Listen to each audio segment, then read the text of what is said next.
side.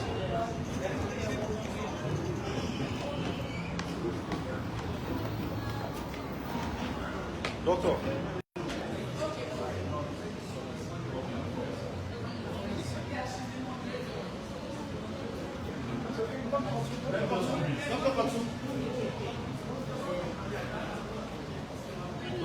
Let me move it.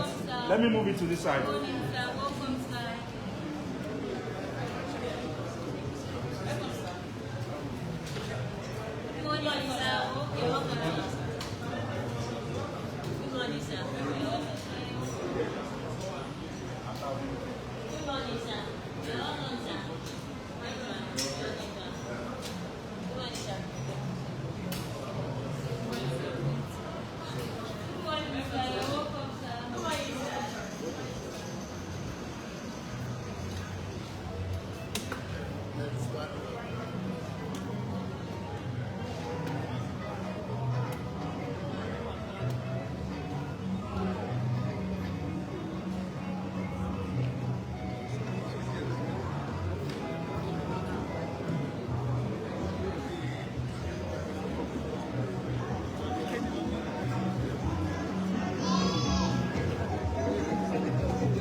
Check.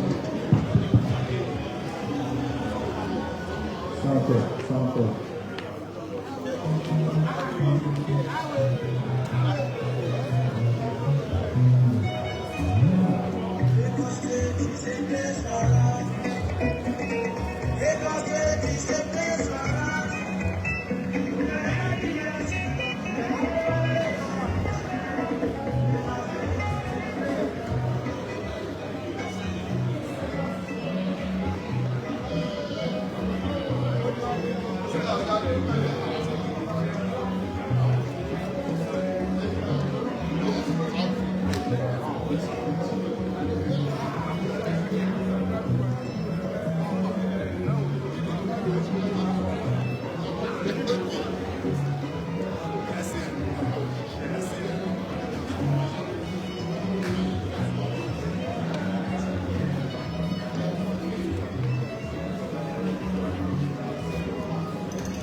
Together.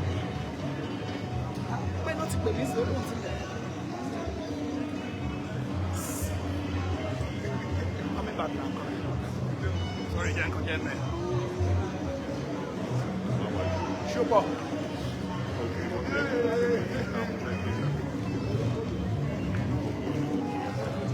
Because it just came in.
It's my honor and pleasure to welcome you all to this great occasion. It's a family meeting of all the Indigenous of Lagos State. You are welcome. I greet Royal Majesties, Royal Highnesses, distinguished guests, all members of the audience. Ladies and gentlemen, you are welcome because this is a day we faced, and we are here to honor one another as one Ibile family. To start the program, I will enjoin all of us to have our seats. Then we will rise for the national anthem, and thereafter I tell you what happens next. Please, shall we rise for the national anthem? Still in the shirt.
Thank you very much. Please, before you sit, I would like to ask you to rise another time. We would like to, in a few minutes, pay tribute to the soul of one of our founders, our leader, the late Prince Ibile, who left us on the 2nd of August 2024, was the leader of this Ibile Eko Summit Group, just to honor his soul.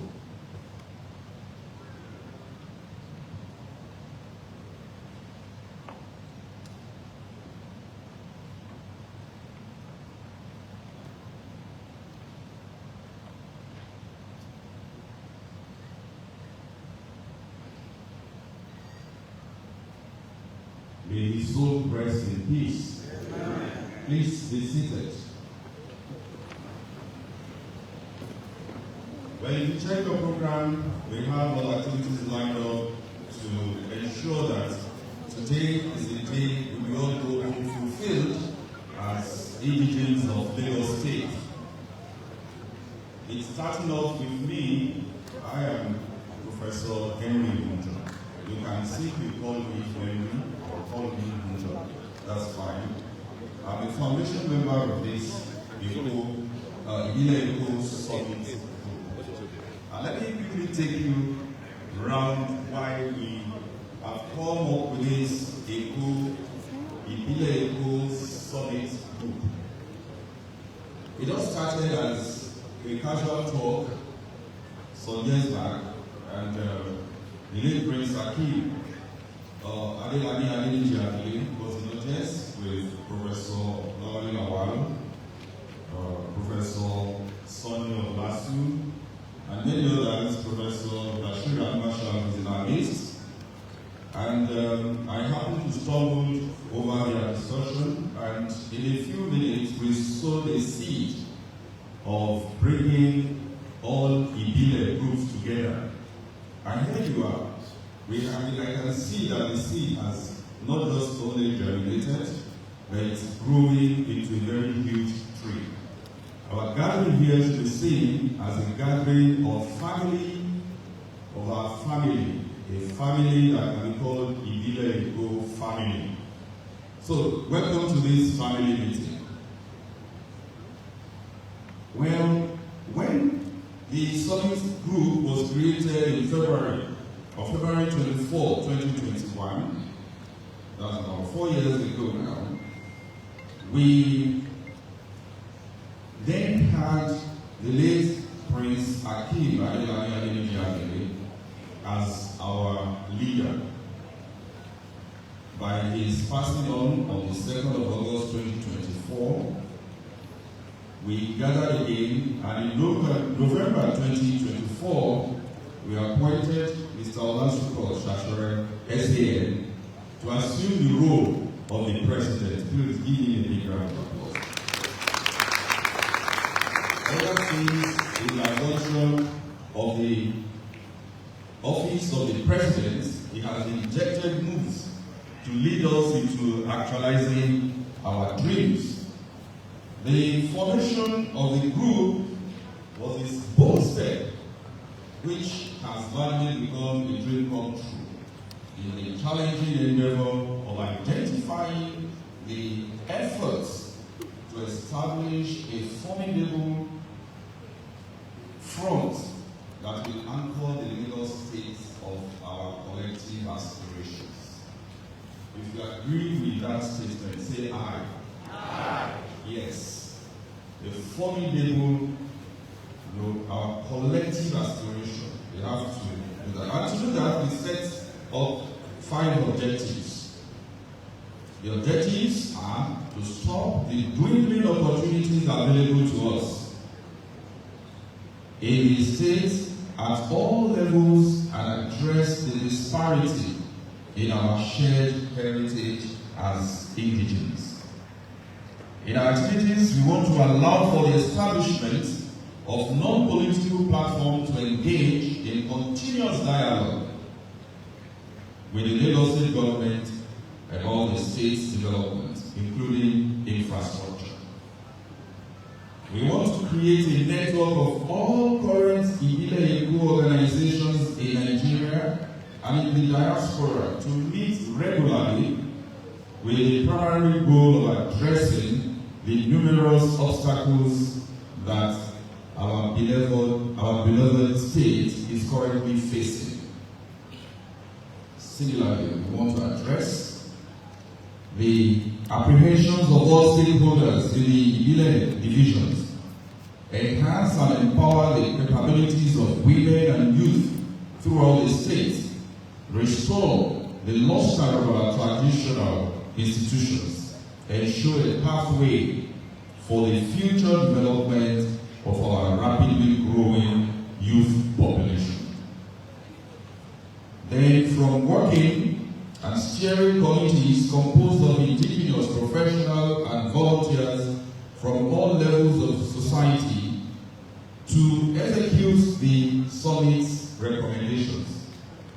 It therefore means that we are not just here to talk, we will follow it up with plans, ideas, strategies to ensure that there are working and steering committees that will implement our decisions. So you can see that our meeting today is not just a meeting that is happening from the blues. It's a deliberate, conscious, planned meeting so that it can lead to development, growth, not just sloganeering. The development of the Ibile Eko group since its historic start has not only proven the genuine drive of the leadership, but also the unwavering commitment of its members. The development has transcended the mere interests of the indigenous people of Lagos State and has compelled them to join the dream of salvaging the final remnants of our inheritance, which was bequeathed to us in trust by our forefathers, and it has been a source of pride. The inaugural seminar of the Ibile Eko group took place on Saturday, October 30, 2021, at the Bamboo Hall of the Eko Club, Surulere, Lagos. It was a resounding success. The event was attended by distinguished resource persons of Lagos State origin from the 5 administrative divisions of Lagos State: Ikeja, Badagry, Ikorodu, Lagos, and Egbe, who through their paper presentations and goodwill messages examined all the issues provided comprehensive and analytical recommendations for the future. And we will continue to do this. Even after today's event, we will gather again and again and again. A family survives only when they meet regularly to review what they have achieved, the progress they've made, and look at areas they also need to make more progress. I wish to thank all of you for coming to this venue, and let me quickly let you know that the Eko Summit Group is not just standing aloof. We stand on a very strong executive council led by our own president, Mr. Olasuko Shakere, senior advocate of Nigeria. We have the vice president, who is the vice president in the diaspora, Barrister Olusegun Ogunowo. Our executive secretary is Mr. Sadiq Afino. We have Engineer Ahmed Gajumo, who is the Director of Treasury, Mr. Oluwatoyin Tanimowo, the Director of Finance, then Mrs. Temitope Sewa George, Director of Public Relations. Then the administrative structure is not centered at the Executive Council alone. We have divisional heads who meet regularly with the EXCO to provide information on activities going on at the Summit Group. We have at Ikeja, Alhaji Ibile Yusuf, who is in charge of the Ikeja division. In charge of the Badagry division is Dr. Boko Sejo Uluwole. Then we have Prince Gbadebo Taofeek Oluwafemi in charge of the Ikorodu division. Dr. Agbola Kotu handles Lagos Division. Then Barrister Saliu Okulu handles Ekpe Division. These gentlemen have worked together to ensure that we have today's gathering. To plan this event, all the executive council members put heads together. I need to shoot forward. I All need to take this heads forward. of division also put heads together. They met at different times. We have part of the planning committee, apart from people like Dr. Agola Kotu, we also have Professor Lalale Lawal, Dr. Obatulu Ojunuga, who is in the diaspora, Mr. Samside Unibanjo in diaspora, then we have Mr. Folari Animasham and Mr. Ali Benson. These gentlemen and ladies among them put together this program. Can we give them a big round of applause?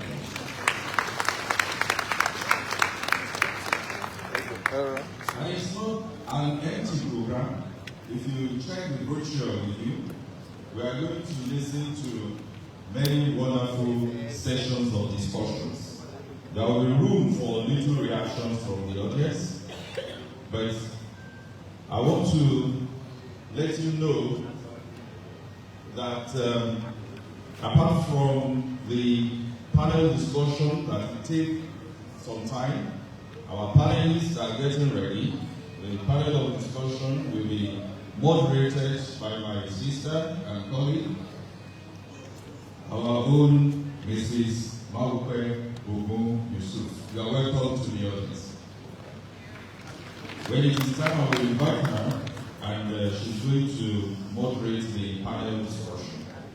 Yes, the panelists are consisted of very strong persons passionate about Ibile Eko. We have Dr. Amina Ige from Ikeja Division, Mr. Ovi Manuel Kukono from Badagry. We have Dr. Otumba Fatai Olukoga. He's been a commissioner for education in Lagos State for time, and he's a very strong advocate of development and so on. We have Ms. Tony Basharon, SAN. She's also going to be among the panel. And then Professor Nosiru Olibo. After the panel, we have question and answer sessions. But if I want to know what happens after I stop speaking, or should I continue doing the talking all along? It's true, I'm a professor, but sometimes it's only a true professor that knows it all. I must yield the floor for some other persons. Please clap for me.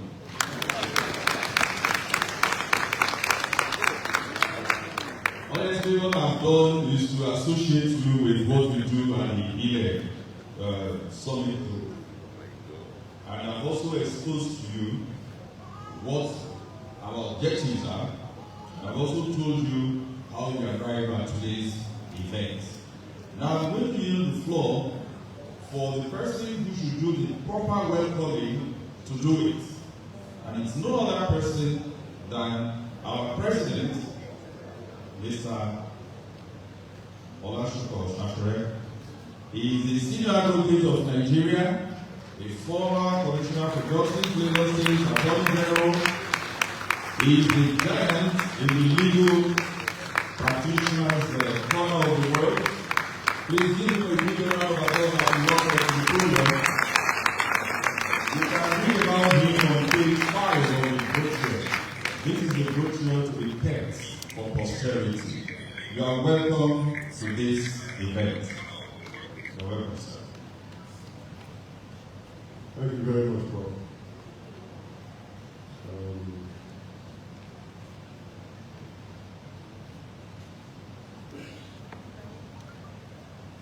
Good morning. Good morning.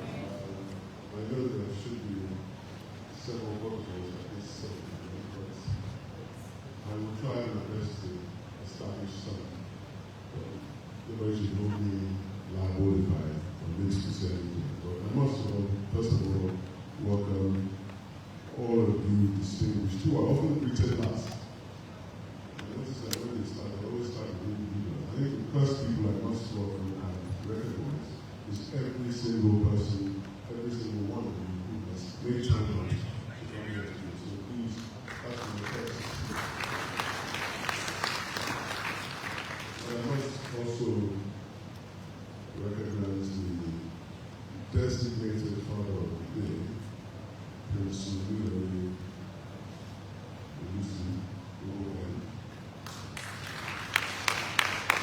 The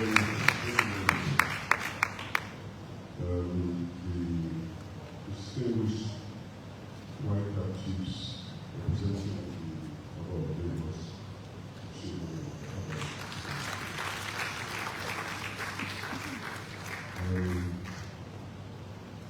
I know that we see so many good messages from people who otherwise could not make it. So I thank them each and every one. And those of the good messages that we share, I thank you all in advance. It gives me a great pleasure, extreme pleasure to welcome you to this colloquium of Indigenous associations. I thank the MC for Prof. for doing such a wonderful job in summarizing what we did on Sunday Group.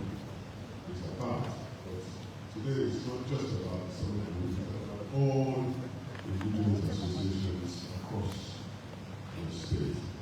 We realized that we could be an anchor for this sort of assembly, and hopefully we will attend several other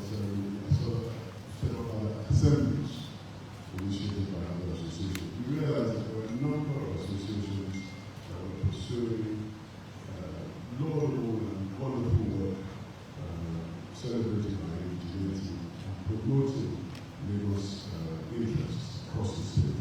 And we thought it was an important thing to at least recognize the ones that we knew and get the word out, and to, as we say, call our job by the region of our and then together find a way that we can find more unity in our purpose and give louder voice to our interests as stakeholders in this wonderful state. So I thank you all. Greater unity and a louder voice, we thought was a very appropriate theme to start off the first of these general assembly. And we hope other associations will host. On fait move caméra síwájú excuse. On lọ síwájú. Mi ò ní feed láti bí báyìí. Wọ́n fún mi lọ́pọ̀. Who is there? No. Ta ló fi sílẹ̀? I want to go forward. Please let me move this camera. Jẹ́ kí n tó ní move ẹ̀. Well, to stimulate conversations and assist each and every one of us in identifying ways in which we can promote our cultural indigeneity, our social and economic interests, with great attention to both detail and execution of our desires. I think some of you will know that I'm a lawyer. Apologies for that. I'm also a bit of a historian. So I think I want to just talk about two things in particular. I want to talk about a little bit of the law without worrying, because it's important to set the framework. Every citizen of Nigeria is protected from discrimination and is guaranteed the right to decide and feel welcome in any part of the country of Nigeria. Every citizen is protected, feel welcome in any part of the country of Nigeria we love so much. However, there is a corresponding duty to protect other citizens in their own community, a community which they are indigenous. So while we are free to decide and pursue our interests anywhere, we also have a duty to protect people's cultural identity. The matter of feeling indigenous to a particular place is no small matter. It is not trifling. It is for this reason that the United Nations Declaration on the Rights of Indigenous People in 2007 was passed by the General Assembly. And I just chose one of the articles there because it provides, in Article 5, Indigenous people have a right to maintain and strengthen their distinct political, legal, economic, social, cultural institutions while retaining the right to participate fully, if they so choose, in economic, social, and cultural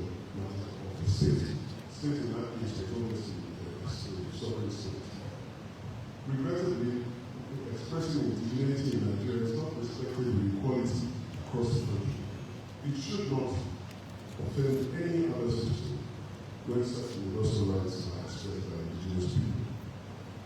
Fortunately, the Constitution of Nigeria provides some legal basis for indigeneity. I hear comments several times, and I'm sure many of you have heard. Nobody understands what indigeneity is, and indigenous doesn't really mean anything in Nigeria. It's not true. The Constitution actually provides a legal basis for indigeneity, and it shows that it's a serious weighted constitutional matter, a universal right. For this reason, no less than our own president, president of any republic, but in this case, our current president, is charged in the appointment of ministers to the Federal Executive Council to bear in mind the provisions of the Constitution, provided that the given provisions, which says, I quote, provided that the given effect to provisions aforesaid, the president shall appoint at least one minister from each state who shall be an indigene of such a state. So there you see that word, an indigene of such a state.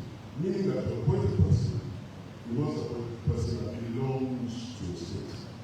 In Article 9 of the Convention that I spoke about, indigenous people and individuals have a right to belong to an indigenous community or nation. In Nigeria, in Section 25(1) of the Constitution, in defining citizenship, it states that to qualify to be a Nigerian citizen, you must be, well, every person born, you must have passed this threshold. And that means you must be one of every person born in Nigeria, one of before the date of independence, either of whose parents or any of whose grandparents belongs or belong to any community indigenous to Nigeria. So, people to be a Nigerian, besides through assimilation, you need to be indigenous to a part of Nigeria. You may know that word indigenous. Therefore, the often repeated assertion that the Constitution does not provide any guide of who is indigenous is not correct.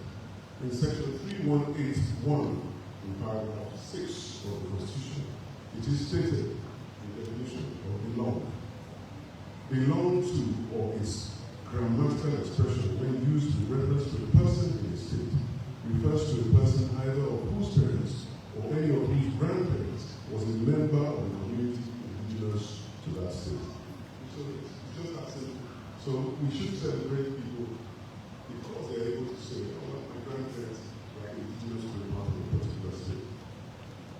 So it was so universal that even the Sustainable Development Goals that internationally accepted in Goal 10 seek to reduce inequality and promote inclusion, social and economic inclusion. And that is what we hope that we will be able to pursue at these sort of assemblies, that people be included. So there are several ways in which states and communities across the world have maintained a balance in opportunities to assuage either gender, minority rights, or indigenous rights, or indeed, above all, age.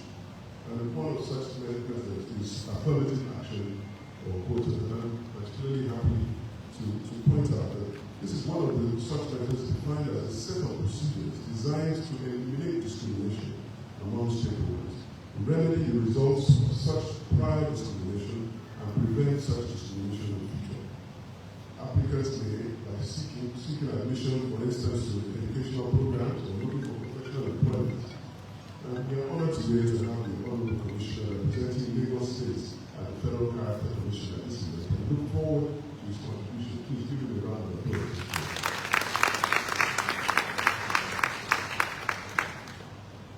The Federal Character Commission does a good job of keeping the balance of interests across the nation. And, you know, it is opportunities that people crave for their well-being, social and economic opportunities. Ibile Eko, at Ibile Eko, we have a dedicated focus on citizens in the diaspora. And I think every indigenous group should focus on the diaspora. And so should this sort of assembly should focus on the diaspora.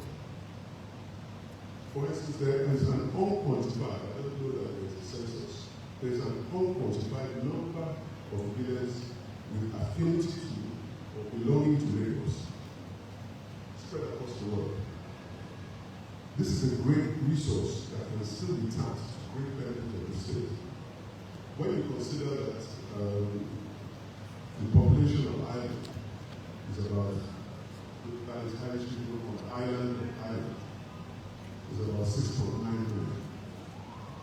But it's estimated to have 50 to 18 million people around the world that have Irish forebears or Irish indigeneity within their affinity structure, making the Irish diaspora one of the largest of any nation in the world.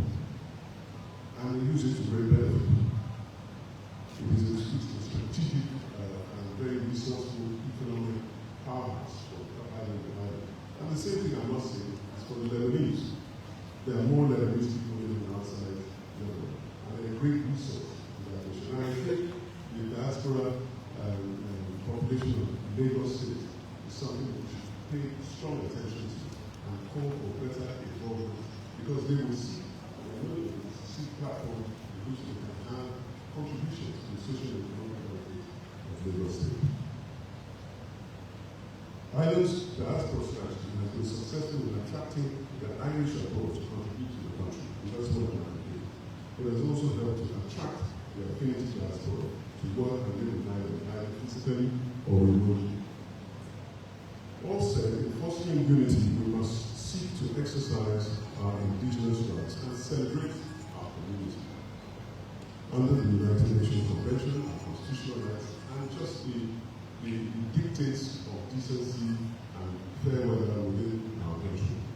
And I have said it in other places, and I hope that at the end of today, we will take it very seriously, that we should advocate within this state to dedicate a day in the annual calendar, a Lagos Day, a day in which we will celebrate our culture, we will celebrate our languages, we will celebrate each of our people, and celebrate our heroes, and celebrate people who have contributed immensely to the development of this state. And I hope that, I won't preempt the discussions, but I hope that at the end of this assembly, we will put that at least as one of our recommendations, that the House of Assembly dedicates a day, we call it Lagos, a day where we celebrate each other. Our cultural identity can be a significant source of power and wealth. It can foster a strong sense of community, collective action, and social cohesion, which can be leveraged to achieve economic and social goals. Unity in our identity is a Lagos superpower. It is the superpower that we have, and that we accommodate and are home to people who are from all parts of the world and all parts of the nation. We are known for that. And it is one of the hospitable attributes that we have, and it's a great strength to Lagos. We should not let it become a weakness. Unity in our identity, our greatest superpower. Together, that identity, after today, days like this, can become louder and more influential in pursuing indigenous and stakeholder rights. I thank you very much for listening.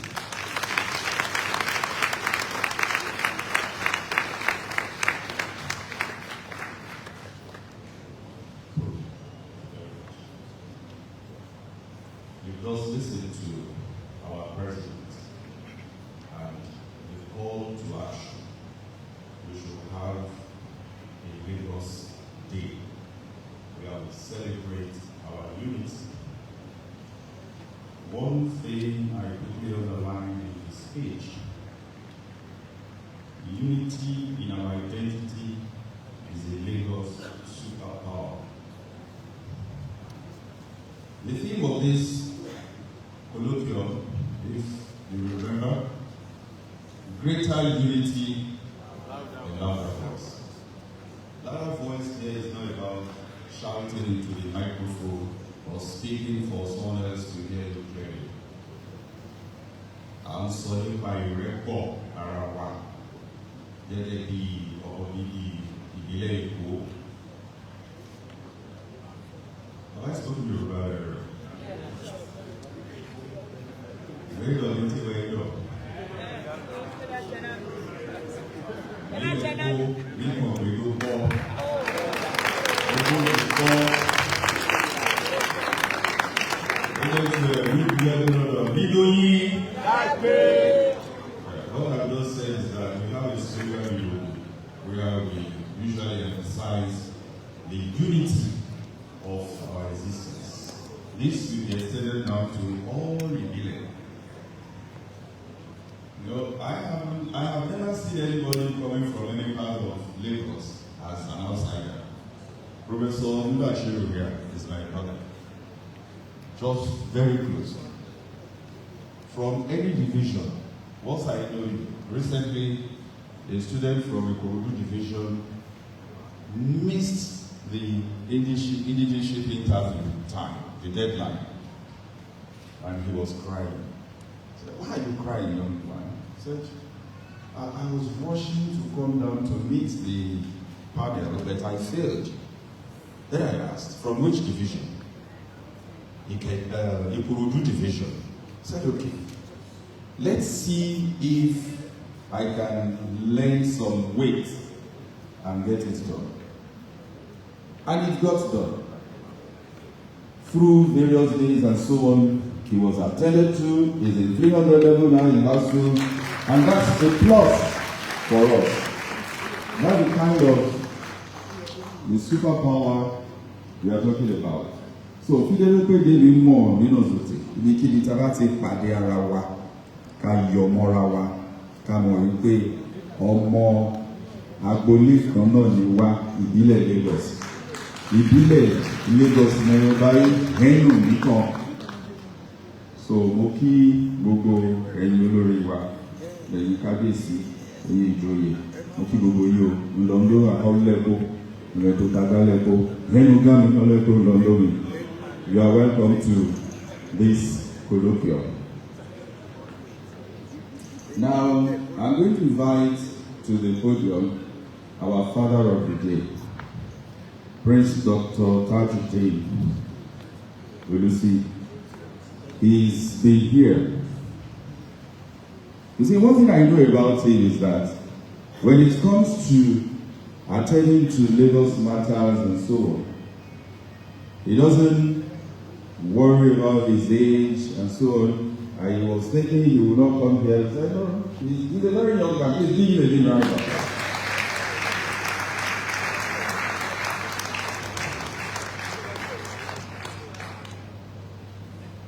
By the time he gets here, he will speak to us. He will tell us, as Father of the Day, his feelings. He will set the tone for our thoughts and so on. Among those who will be speaking today are also Dr. Kayode Okaifa. We will listen to Mr. Abdulwasiu Kayode Bawala. We have Mr. Museli Alinji Kazin who will also be talking to us. And Dr. Ganilu Agbaje, I understand he's an associate professor and an international aerospace consultant, and he is also affiliated to the United Nations.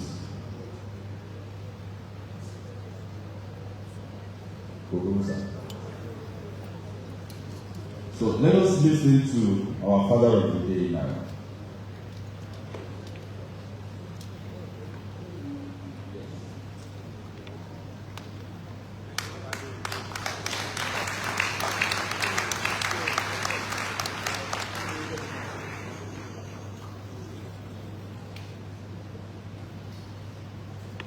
The leader of the group, Mr. Chashor, SAN, Kábíyèsí, chiefs, distinguished ladies and gentlemen, I am particularly delighted to be invited to to this occasion. And one also has to thank the Almighty God of the universe that we are here seeing our children, demonstrating, their faith, in the propagation, preservation of our state, our place of birth. I cannot remember, the beginning, but there used to be a poem which says, "Dead is the soul who has never said to himself, this is my home, my native land." So Lagos is our home, is our native land. And one thing must be pointed out. It is the oldest administrative area in the entire federal republic of Nigeria. And Lagos as an entity, since the advent of the British, since the creation, so to say, of the colony of Lagos at the instance Lagos out of that. Lagos State, in the area of Eko, the entity is connected. I'll give you a brief from ìgbà tí gbogbo wa wà kékeré àbíkan tó bí wa ọmọ bàbá wa wọn á lọ sọ́jà Ejìnrìn, wọn á lọ sọ́jà Àgbàdá, wọn á wá parí ọjà yẹn sí Èbúté. Àgbàdá ni wọ́n ná tán bá máa jọba àbọ̀ fẹ́ joyè lẹ́kọ̀ọ́ àbọ̀ Àgbàdá nítorí wọ́n á ti lọ sí gbogbo ọjà yẹn káàkiri. That shows the connection, the unity of the people of Lagos State before the advent of Nigeria. And so therefore, it is important for us to preserve and continue to nurse that unity. When we also need to take cognizance of our association with Nigeria. Nigeria is a federal republic, and our elders of our ancestors, so to say, opted for a federal system of government, in order to allow or ensure the preservation of the various ethnic groups within Nigeria, so that they can preserve their history, they can preserve their culture, they can preserve whatever belongs to them, as a group. So therefore, we also should try to preserve our own. We also should preserve our own. I want to urge you that you need to put in place committees, maybe one in charge of the preservation of culture, maybe one in charge of preservation of our history. Recently, let me go back. There was a time we had a visitor in Lagos, a professor of a university from America. He stayed at the Palace of Odisiwo, opposite to the Palace of the Gadunga. And the late Oba, our Papa, Oba Denka Oyekon, asked, we went to the Oba, he wanted to know about our history, our culture, and probably said that I'm a lot of time. So he was taken to my place at Okeana, and we became friends. We were exchanging history, exchanging ideas.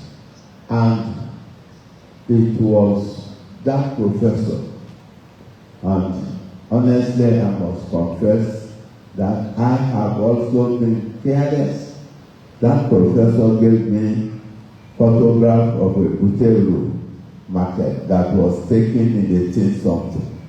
And he got that program of a photograph at France. He stepped, in the archives at France. Most of these documents are missing in Lagos. I was talking with a lawyer who was from Ekpe, and he said they had a case and they had to go to Portugal or Spain to collect records of Lagos, in their archives. So therefore, this should be part of your assignment, of your responsibility, so that we can have proper record of our history. Don't let me take too much of your time. I am grateful for the honor, of having me to be the father of the day. Please be assured of my support at all times. Thank you, and God bless.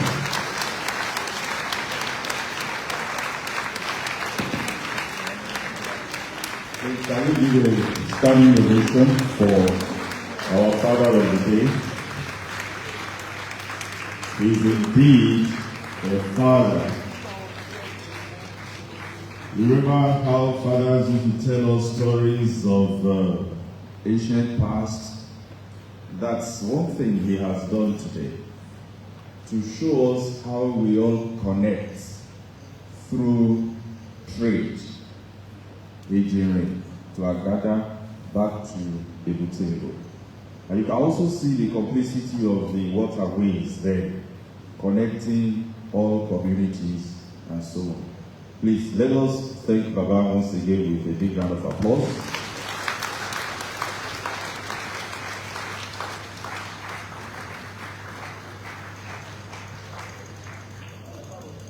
You may be seated while Baba walks to his chair.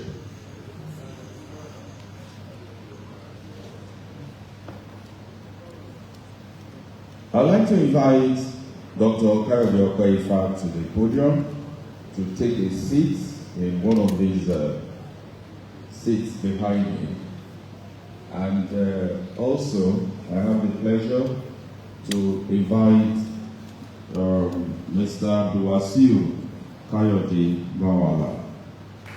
Now, Dr. Kayode Eko is the Managing Director, Nigeria Railway Corporation, NRC. While Mr. Abdulwasiu Kayode Bawala is the Honorable Commissioner representing Lagos State at the Federal Character Commission.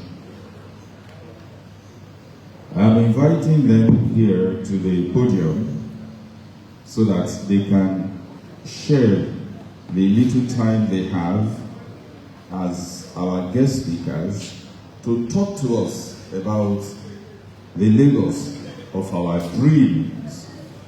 The Lagos of our dreams. The whole talk is still in the spirit of the theme of today's colloquium, Greater Unity, Louder Voice. Great, please give a big round of applause to Dr. Kayode Okoye-Ifa.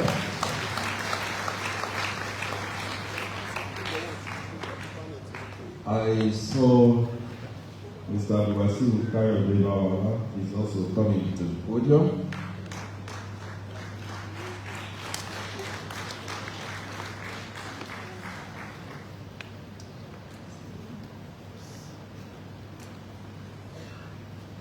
Please be seated.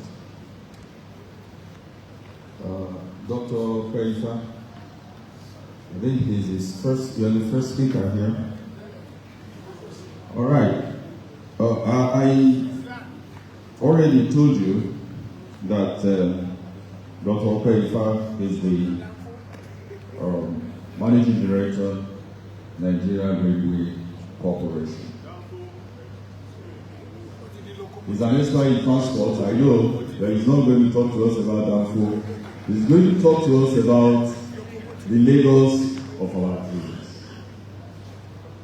On page 8 of our brochure, we have the profile of Dr. Kayode Okoye-Ifa, and on page 9, we have the profile of Dr. Kayode Bawala. I'll leave the reading to you.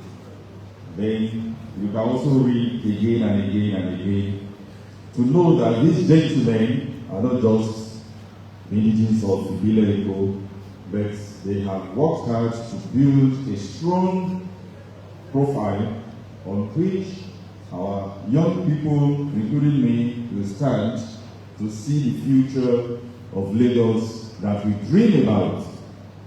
So without wasting much time, may I invite Dr. Kayode Okoye-Ifa, and also let both of them know that they are going to share the 25 minutes allotted to this time.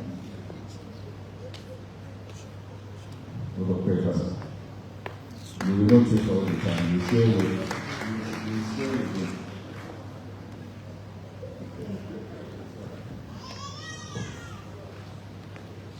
Hello. Assalamu alaikum. Praise God. That is the spirit of Lagos. If you that I'm an award myself of people in my life. Let me first appreciate that Maupe Yusuf is here with us. And that is one of the prides of who the presence of the Oba of Lagos, our own Oba of Lagos, the staff and the White Country staff fully represented. Let me now recognize the president of this school, Mr. Shukoshato Ifori, and a colleague who invited me to come and talk. And I never asked what is it about. I just did this because I know wherever it belongs, it should be good for the people of Lagos. I know what the former governor in academy asked me to do, Baba Ali, who is now late, to go and search for more facts about the history of Lagos. Many of us did not know that we were so worried about the history of Lagos that we set up a committee to look at history in Lagos schools. And we discovered that history was never removed. What was deficient was content and textbooks, and we developed a curriculum for Lagos. And also, I think the document, 2 weeks ago, I still have a copy, because I shared that committee. So people in education and last year want it. There's a copy of content to be taught in Lagos schools for history, different from the national. I also recognize the president of my own association, the Awuri Welfare Association of Nigeria, Asiwaju Olagbade Mohammed, is also. I think the tone of this meeting has been set by Mr. Shukoshato and Baba Yusuf. You notice in the speech of Baba Yusuf, I never heard him say Lagos. He kept saying Lagos State. And that only captures 50% of my presentation. Why is it that a lot of us don't know the difference between Lagos and Lagos State and Lagosians. And that is why some other people will represent us. And that became a big issue of division, which we don't know about. If we talk of greater something louder voice, that unity, greater unity, louder voice. There is a big difference between Lagos and Lagos State. Lagos State represents the state created in 1967. Lagos represents a division of that state. Even though Lagos State is Nigeria, but we all, as Lagosians, have accepted. If you call me Lagos, don't go Dabe. If you call me Lagos, you go Dabe. But to the people who are not part of Lagos State, we also need to start letting them understand that there are other areas of Lagos State that are not in Lagos. As a young boy, whenever we cross Kata Bridge, it's like we have gone to London. And whenever you go on the other side, crosses Kata Bridge to come to Surulere, even those Surulere used to be New Lagos. When they get to Kenya, it's like they travel to America. So that was the Lagos we grew up to know. And it is still the same Lagos, except that it has now become cosmopolitan. So when I mention Lagos State, if I mistakenly say Lagos, I'm actually talking about Lagos State. But only on one time will I mention Lagos, not to mean Lagos State. That's when I discussed Ibile, where Lagos in this instance will represent the Lagos division. And for those who work in the public service, they should stop representing us. It is not Lagos Island division. It is Lagos division. We started seeing that creeping into Lagos documents, where they refer to Lagos division as Lagos Island. That is derogatory. Lagos division is bigger than Lagos Island. We still have up to the trust and the rest. I have been a victim of not coming from Lagos, but being in Lagos. When I was at the University of London, that's where I met Dr. Banner, who also encouraged me to come for this conference. I ran for the position of Secretary General of NOLAS. And the people from Lagos division, it is expected, we are all 5 people, 5 divisions coming. They felt anybody who is not from Lagos division should not be a leader at NOLAS, at the University of London. I won the election. So I now vied the next year for president. And I was running against somebody from Lagos division. It was a tough battle. After I won, the Lagos division people felt they cannot be under somebody from the Kenya division. I spent my term on it, was successful, and we are still friends today. When I got to Chicago, I joined the Lagosians of Chicago, talking about that one. That's the Association of Lagos Villages. And one of the founding fathers was from Ikorodu. Then when it was time, Mr. Olomo happened to be a member of that organization. And I was not for to even become a member was tough. For those of us who are not from Lagos, when I met the Bukwache from Ikorodu, I met Okunwole, who was the founder from Ikorodu. So they said, you can't I said, okay, so I became the vice president of that organization to Anoshi. The lady, I'm very successful. The one thing is the people of Lagos division also needs to understand that the other divisions are being left behind. We must not leave them behind, even though they are not as now a vision for the Lagos of our dreams, my dream. It may be different, and I disappoint some of you. And the reason why I'm saying that, I also recognize Lagos is a cosmopolitan city and state. Even when we talk of mega city, I feel somehow when they say, Lagos mega city, that's not the one they get our. Is it not a city on the road? But we people of Lagos are so unique that those things doesn't bother us. Whether you call it Lagos Road, you call it State Road, you call it Kenya, the people of Lagos are so resilient that we see ourselves as this 5 divisions. However, we need to start projecting the weaker division. I use the word weaker, and I apologize for that. The other divisions will not be as strong as the division of Lagos, so we must carry them along. Talking of marginalization, when I did that in 1982, I got to know there was a discretionary cut-off point for disadvantaged states. But I didn't enjoy because I scored far above. But do we see how that? I think because we have been so careless, some of the entitlements of Lagos we are living, we are entitled to that disadvantage cut-off, and we should start asking for it. Even at the University of Lagos, where we're supposed to have a catchment area, they don't give it to us. We deserve it as indigenous of Lagos. In 1983, one young man, that one day, who bears my name as well, Carol Fisher, I love that name. I had the opportunity to have a handshake with him on May 27, 1982. After we had the Lagos State debating competition, some of us were selected children, and I saw the Lagos town. And I said, I didn't get that one. That rekindled my hope in Lagos. But you know what I mentioned his name? When he started last week, I was already in the I would have loved to have attended last week. But I was already at the University of London. The man created a university with the vision Ahmadu Bello had for Ahmadu Bello University, that this university will cater for the interests of the indigenous and the people of Lagos. And that was very last admission quota of 40-30 pass. Where is that admission quota? Is it still in operation? We need to interrogate and make sure that you know why? You know why we must interrogate it?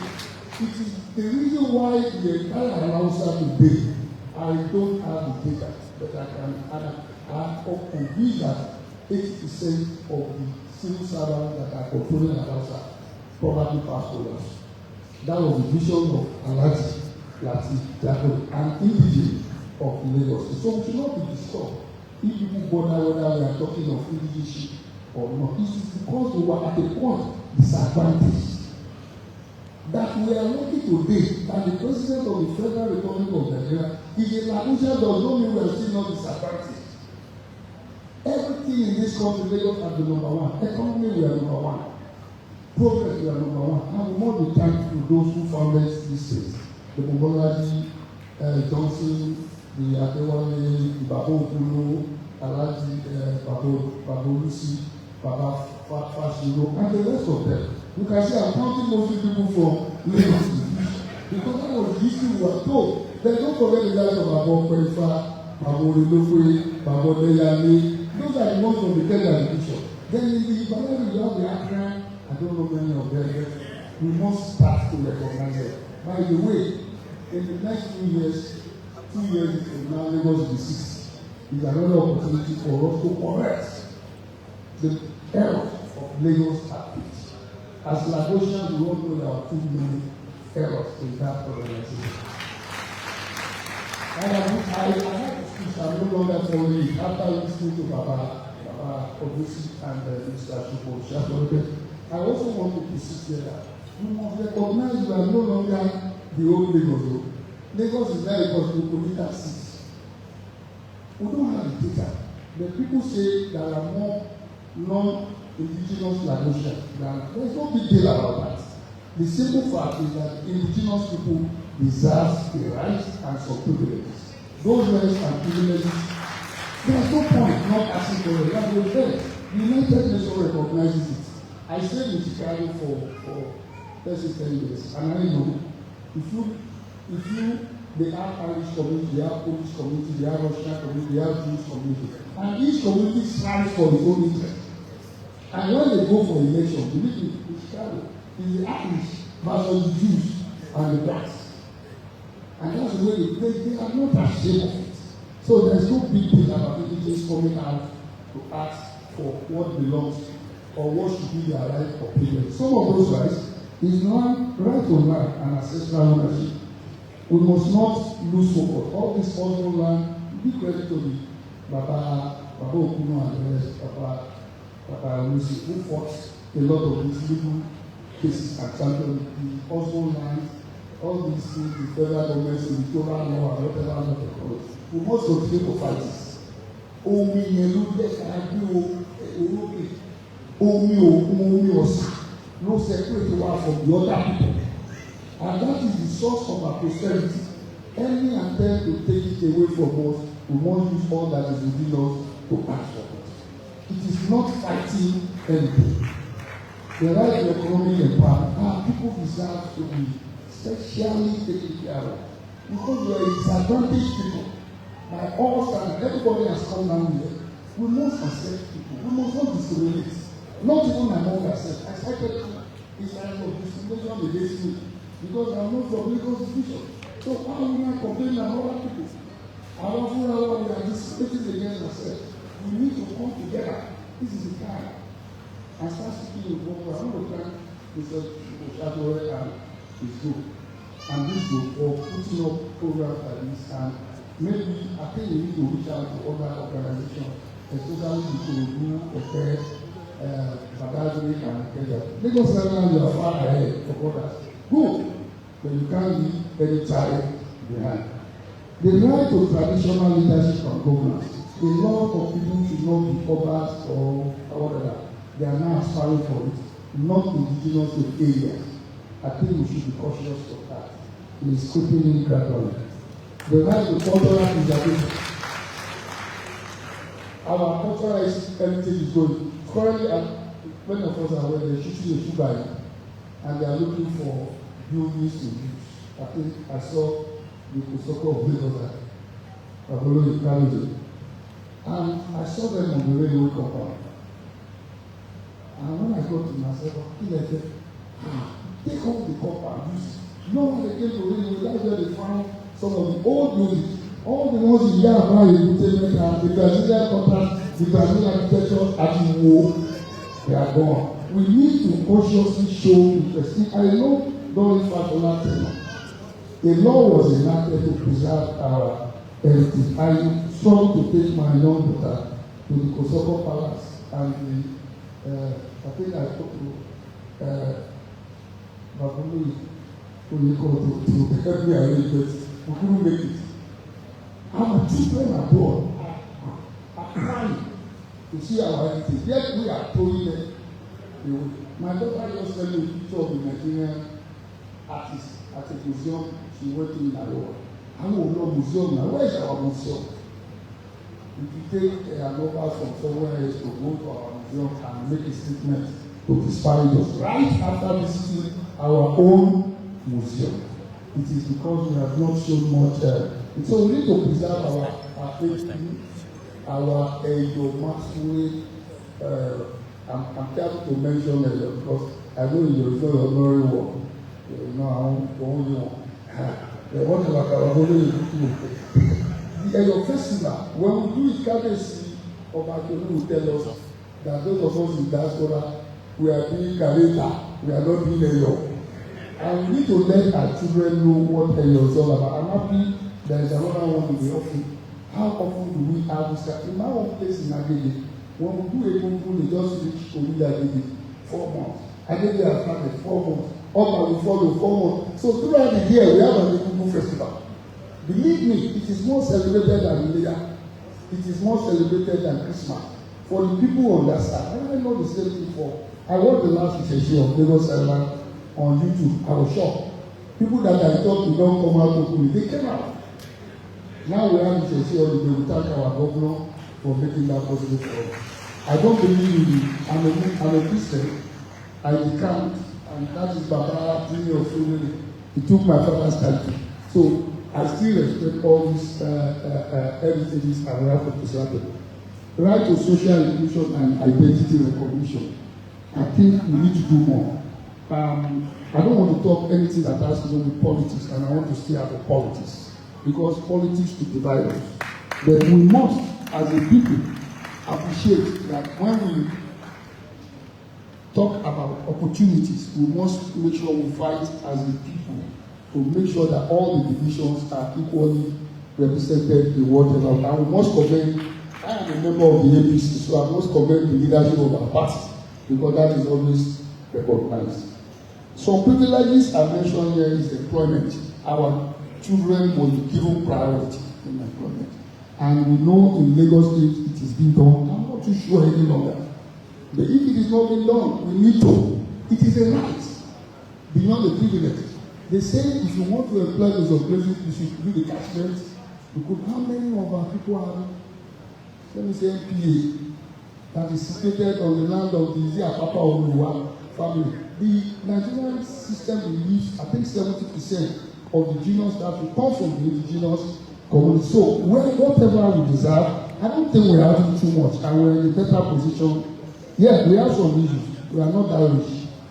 An average Lagosian, regardless of where it comes from, does not believe in keeping money. We spend it every Saturday, Sunday. We enjoy ourselves. So we are not as rich as other people are. The fact is that those who have the resources among us, please let us use it for our people. Land dispute and government, our governments, we are the governments. There is no reason why we should be complaining. I'm very happy when the people of Lagos Island protested when the new model city plan was to be launched. They showed interest, they went there, they critiqued it, they advised, and it's better. When it gets to our areas, let us show interest. My own community in Okiodo, we have just made a representation to the government of Lagos State about the center named after somebody else, and the government has obliged us. So what it means, that's another area. We need to preserve those things. All those, our Yoruba, Eko, when the argument of whether Lagos is the new or old Eko, and we started hearing the story, it was beautiful. The Benin side mentioned areas in Lagos Island. When you get there, you see the thing has a Benin origin. When you go to this one, it has a old origin. That is what makes us better and thicker than anybody. We must not allow those names to go, because they speak to the history of our people. On the issue of traditional leaders, I've mentioned, our leaders should ensure that if there are positions to be filled, especially in Lagos, Ikeja, Badagry area, it is indigenous of Lagos that fill these positions. We have so many opportunities at our disposal. This is one of them. We need to network. We need to create broader alliances. The people of Ikeja should extend their arms to the people of Lagos Island. Then our languages. I am proposing that we find a way for us to teach our younger ones how to speak Awori, how to speak Eko, and how to speak Ijebu. And I will explain to you.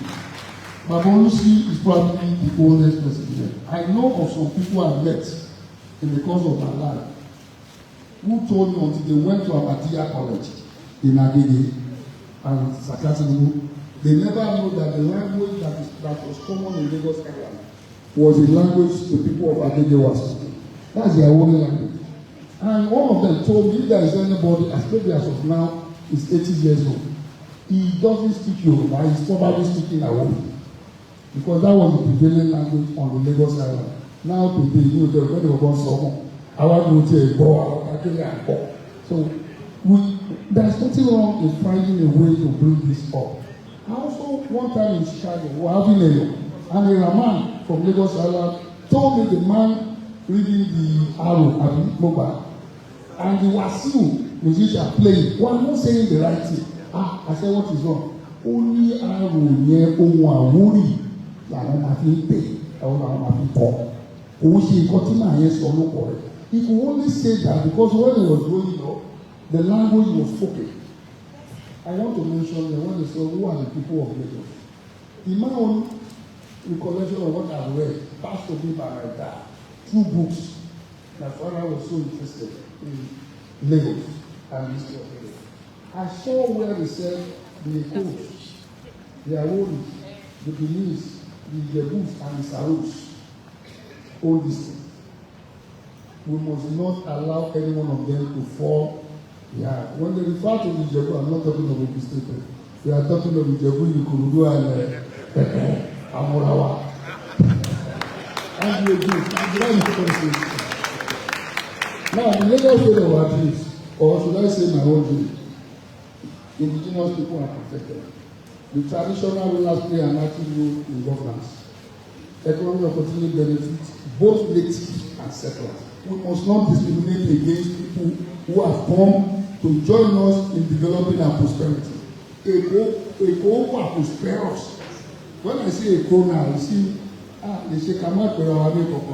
When we also say Eko in Lagos State, we are also talking about Lagos State. So Eko has now transcended beyond an acronym for Lagos Island. That is what Lagos State. It's not like that in other states.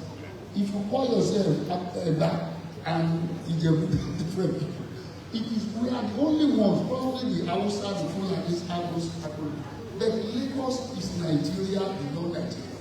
We were before Nigeria. We will be with Nigeria forever. That's the whole thing. But more importantly, we must be proud. If you go outside Lagos and you say you are language like this, what you do, how we go. Because they are envy of us. It is something that is positive. Why are we ashamed to associate with ourselves and demand not violently, peacefully, true living means for whatever belongs to us? In conclusion, sir, I have jotted something I want to read. The Lagos Revolution is one where, as a state that tries without losing the soul, is the Lagos state of mind, with greater unity and stronger collective force, where indigenous Nigerian residents and other Nigerian citizens have their rightful place in shaping the state's future. We must embrace everybody. Now, with all this story about these people forget it. They are not disturbing us. We are the ones who are playing the basket. Come forward, they will strengthen you. The Lagos way of thinking is one that matches progress with tradition. It is where the indigenous people are not forgotten but celebrated as the true custodians of the land. It is a state that respects its roots while embracing its current cosmopolitan status and future outlook in global community of cities and states. A state that belongs to all but never loses its identity and roots. I also put here a Lagos state that protects its young people while embracing progress is the Lagos state of Nigeria, one built on equity, history, and unity. Greater unity, louder voice is a call to action for us to come together, assert and demand recognition and respect as indigenous people. By fostering greater unity and amplifying our voices, we can overcome historical injustices where they are, preserve our cultures, shape our own and our state futures. The ball is in our court. As Lagosians, as the people of Lagos, the people of Lagos State, as Eko, whichever one you call it, we are the same. We need to now start crossing Kata Bridge, Eko Bridge. Let me make a joke here. When we were in cabinet, I believe it was Mr. Ashokosha, sorry. When we got to Guinness, we need to go to Bio. You know what? And that's a guy that's a man who has become senior advocate of Nigeria. We went to Tolu Ibadan. Some of us have never been to Ajebule. And people were scared. They would kill us, but we would trust them. We discovered Ajebule was better developed than most part of Lagos because it was structured well in a Greek form. So that is the beauty. Let us move around and let us embrace the diaspora community. We have Eko Club International, USA, Canada, and Europe. And I tell you, she's an association of Lagosians. Whenever we meet, once in 2 years or so, you will think you are in Lagos. We all come together, we enjoy. We have the Lagosians in Chicago, the Lagosians in Canada. There are so many of them. And for your information, I want to watch one level. Alausa came from Chicago. He's a Lagosian. Me and me, a lot of Lagosians in diaspora are now holding numerous positions in Lagos. We should not be ashamed of ourselves. I want to thank you for giving me this opportunity. I hope I have not disappointed you, and I tried to be myself. And once again, Ibile. Thank you very much. That was the first guest speaker's speech. He said, the Ibile Eko Summit Group should not be for just a group of people. But I must tell you that this gathering is an assembly of all indigenous associations in Lagos State. Because that is the essence of coming together here and join hands to all those who have mentioned in your paper. Yeah, it might interest you to know that I'm also from Agege. I attended Sakatini Memorial High School. I lived at Oriri Agege, and I participated in some renewable festivals.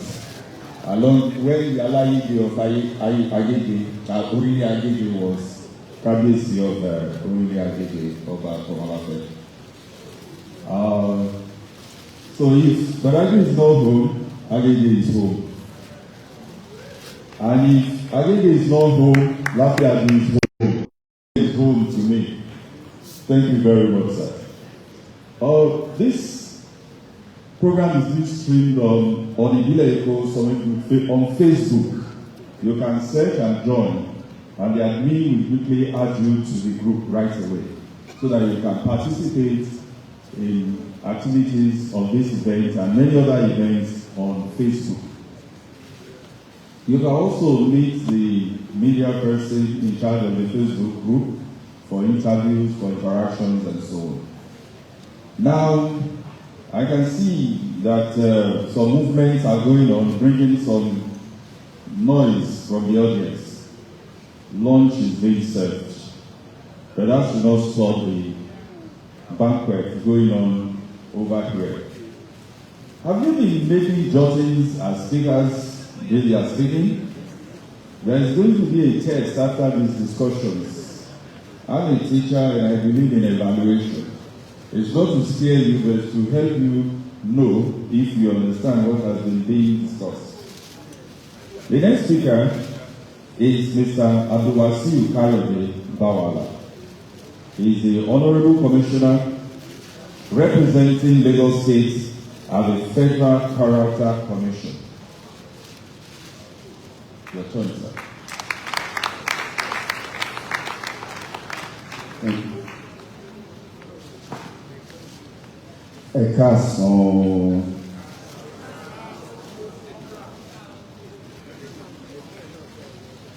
As stated, my name is Abdulwasiu Kayode Bawala.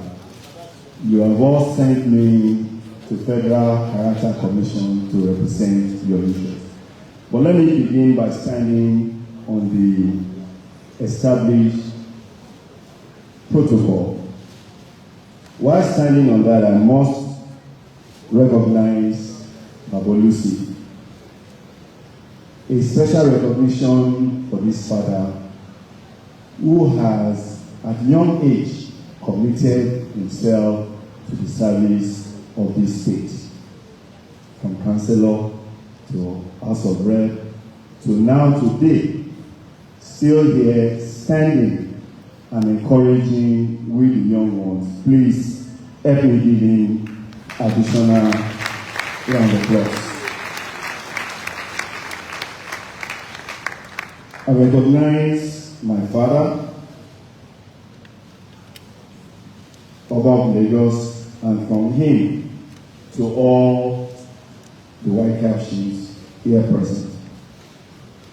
The ESCO and the planning committee of the Ibile Eko Summit, ably led by none other than President Olashukbo Shashore SAN. I extend my greetings to the panelists and the moderator. A lot has been said this morning to the afternoon. Shashore key on the fact of indigeneity. My brother Kayode also further to say that the opportunities are there for us. We should just get to the front and take the opportunity. My role and assignment this afternoon is to tell you from the Federal Character Commission perspective, the Federal Character Principles, as an ingredient for Lagos of our dream, that it is easier said than done that we should just to the front and take it. It is Martin Luther King Jr. who said, and I quote, "Commit yourself to the noble struggle for equal rights.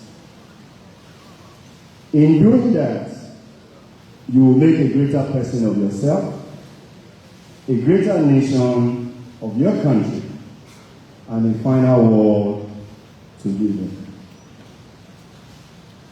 Federal Character Commission, named in other crime as Equal Opportunity Commission. We call it in Nigeria Federal Character.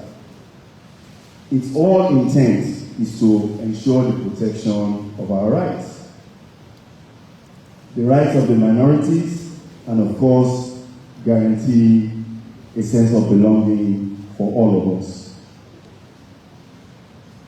Without this law on our books, it may just be our wish. I want this employment. But if somebody else has stepped in there with a fake indigenous certificate to take that spot, how are you going to get it?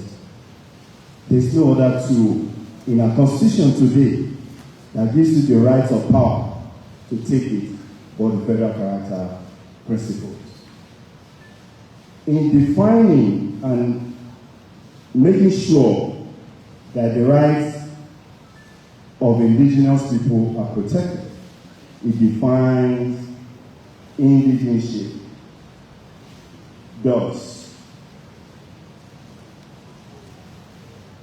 it says your indigenship is derived from your parents or grandparents, from one local government, in where no person can use two local governments. This is essentially to prevent double dipping. We have, over the time, experienced this, and it is Federal Character Commission that can solve this problem for us. The Lagos Federal Character Commission, when I came on board,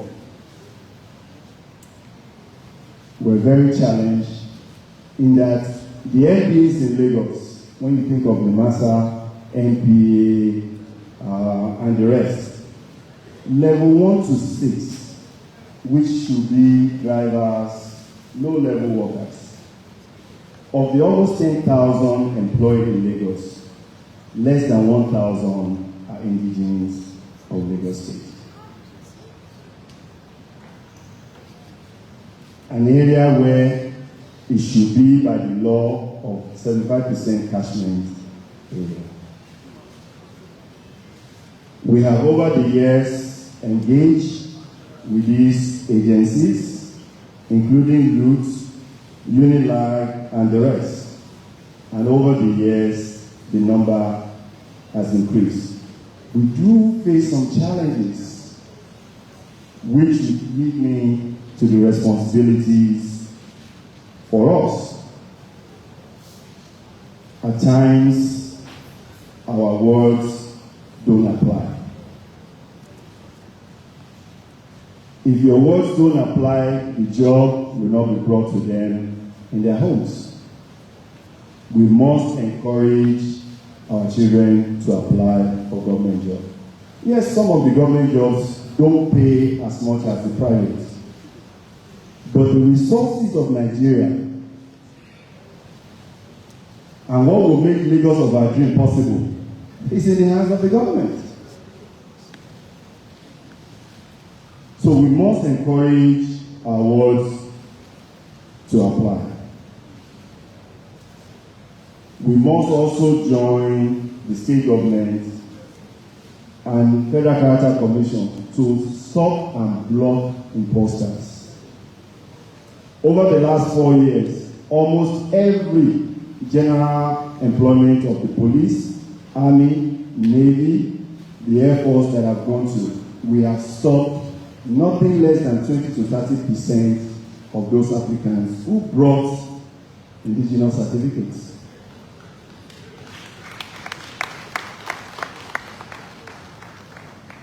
Now, we ask, why did you take my spot? Well, the only thing the government has to rely on is the certificate presented. If we, knowingly or unknowingly, issue a certificate to a non-indigene to apply for a job, the government has no choice but to say he's an indigene of your state. As one of our responsibilities, we must and we should.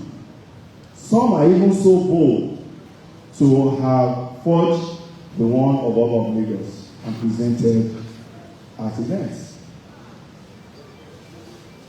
These I'm calling our traditional institutions and all of us that we must stop this. Otherwise, the Lagos of our dream is a mirage.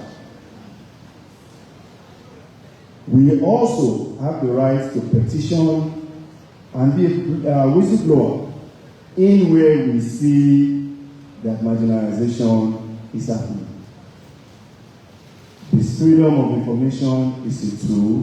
Federal Character Commission has office both in Lagos, Abuja, and all the states of the Federation. I, standing before you, will take on the matter. I have taken matters of customs recruitment to the ISI. I have taken that of Army to the ISI. I have taken that of Navy to the ISI. I am standing before you that if you have incredible information of any marginalization or an imposter, please bring it up to me. And I want to applaud the efforts and the activity of today. We must continue to dialogue. We must continue to synthesize ourselves. I am sure not a lot of you know about federal character. Today, this is opportunity for you to know that there is an agency that dates back to 1996 from Decree 34 that is charged with the responsibility of ensuring a sense of belonging for everybody. Us, elected and appointed government officials, must also work together for synergy for the good of Lagos State. Federal Character Commission does not only cover employment. We are also expected and do ensure equity in distribution of social amenities and infrastructure facilities. The office also collects data on these resources that are allocated throughout the country. Now, on the unity of Lagos, it is possible with the implementation of FCC principles. There's a Yoruba adage that says, "Ọ̀rẹ́ òdù, tẹ́nìkejì ò bá ní." My brother highlighted the concentration and also opportunities only or mostly in the Lagos division. We must ensure a proper spread of infrastructure facilities across the state. Federal character measures this by senatorial districts. Lagos Central, of course, by the fact that it was the seat of the government before now, has more. But there is conscious efforts to now ensure that the rest of the senatorial districts do have equal share. I must not conclude this talk without recognizing the unique opportunity that I have, that my predecessors did not have. That is, the party at the center and the party in the state are all the same. So I have enjoyed cooperation and collaboration from the states to do more sensitization and engagement. And that's why there is increase in the number of our children who are recruits in the army and the other armed forces.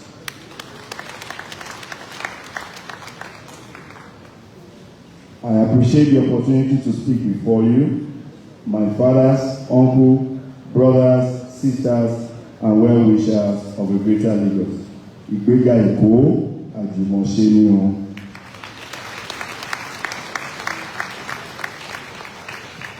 Adúpẹ́ lọ́wọ́ yín púpọ̀ fún ìtọ́sọ́nà yín. Mídọ̀ndó mẹ́yìnbá kọ̀ọ̀kúnlá mílẹ̀ lọ́mẹ́kọ́ sí inú ìlọ. Gbogbo wa la gbọ́ nǹkan tí wọ́n sọ. Ó kù sọ́wọ́ wa báyìí. Tàbí ìgbésẹ̀. Ìdọ̀ èmi tí gómi kó nínú mi tó tún lálé mi lọ èlì. Wọ́n ní àwọn wà pẹ̀lú wa. Tàbá ní ìṣòro kankan ìbéèrè ká yọjú sáwọn wá dá wa lóhùn wá dẹ̀ gbọ́ tiwa. Ṣé pé ẹbí wa yí ẹbí tó lágbára ni aláwọ̀ èèyàn lẹ́yìn nítorí náà ẹ má ṣojú ẹ má bẹ̀rù ẹ gbé ìbílẹ̀ Èkó lárugẹ. Thank you very much. I can see you are free to take your meal. This is not a take your meal so that we can enjoy the rest of the program without any much ado. I would like to return the guest speakers to the audience so that they can also take their lunch. There will be question and answer session later on, and any question directed at you, we will handle them from the audience. Thank you very much, sir. Thank you very much.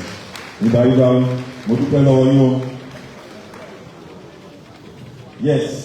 Now, the big event for which you are here will soon happen. And that big event is a panel of discussion. The discussion will be held here. I will invite the panelists to sit on these seats, and I'll also invite the moderator of the panel, Mrs. Maupe Ogun Yusuf. You know her. You will see her on channels television most of the times, but today you will see her physically, right? But before we do that, let me invite these gentlemen for a goodwill message. Mr. Musadik Adeniji Kazi. Mr. Musadik Adeniji Kazi, a former Lagos State Attorney General and Commissioner for Justice, who is also Chairman Ibile Eko Descendants Union. Please usher him to the podium with a very big round of applause. He is the Chairman Ibile Eko Descendants Union, a very strong affiliate of the Ibile Eko Solid Group. Please clap for him. I understand why the clapping is not happening very fast. Don't be offended, sir. We appreciate you. Ẹ káàbọ̀, sir. Ẹ ṣeun.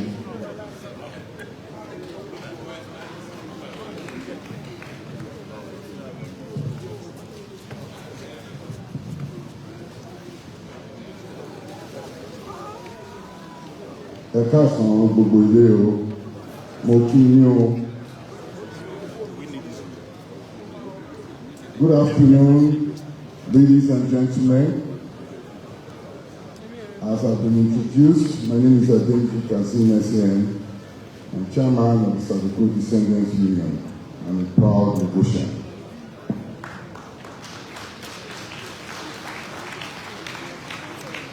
I'd like to stand on the existing protocols already established, but I must give special recognition to my royal father, Ibile Eko Kábíyèsí Aláyélúwà Ọba Riliwanu Akiolu, the Ọba of Lagos. Kí adé pẹ́ lórí, kí bàtà pẹ́ lẹ́sẹ̀. I greet the white cap chiefs, my fathers. I greet my father, Prince Tajuddin Olúyọ̀lé Olúsì, my brother and president of the Ibile Eko Summit Group, my predecessor in office as Attorney General of Lagos State, Mr. Olasupo Sasore, SCM. I greet you for this great feat. Thank you very much. When I received the invitation to deliver a goodwill message today, I saw it as a call to duty. I'm therefore honored to be here today. Firstly, as an indigene of Lagos and in my capacity as chairman of the Saliko Descendants Union. May I therefore congratulate us as diverse indigenous groups and associations for this wonderful opportunity. Once again, to come together under one formidable assembly with the sole purpose of aggregating our views, working out a pragmatic action plan, and executing same for the overall interest of the indigenous people of Lagos State. In this wise, the theme of this event, greater unity, louder voice, is apt and timely. This great gathering, which is a blend of the indigenous people of the 5 divisions of Lagos State, namely Ikeja, which my good brother Dr. Perefa so proudly proclaims, Badagry, Ikorodu, Lagos, and Ekwe indigenous communities and associations, depicts people actually associated with one another in more respects than mere geographical location. As our experiences, as we will see, expectations and aspirations are very similar, if not unanimous. As an indigenous Lagosian myself, and with all humility, a prince of Lagos, of the Lagos royal family, I humbly say that I've had the exceptional privilege of assimilating the cultural ethos and ethical relationships that are indigenous to the people of Lagos. In Lagos, as it is today, so it was with our forebears. Our spirit of accommodation is unparalleled to any other indigenous communities in the entire world, and no hyperbole is intended. However, what was present in the days of our forefathers but is missing today is the active engagement and strategic participation of our forefathers in the economic and social political activities in our domain. I say without fear or favor, we have carelessly yielded too much space due to our combination of docility and unforgivable laid-back attitude.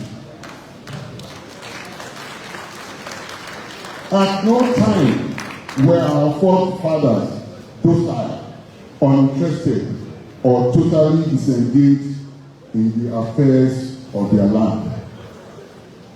History is replete with such heroic examples of the indigenous people, including my own grandfather, Alayeluwa Obamusendiku Adeyeji II, who fought assiduously for the interests of indigenes and refused to yield space to those who would make us strangers in our own land.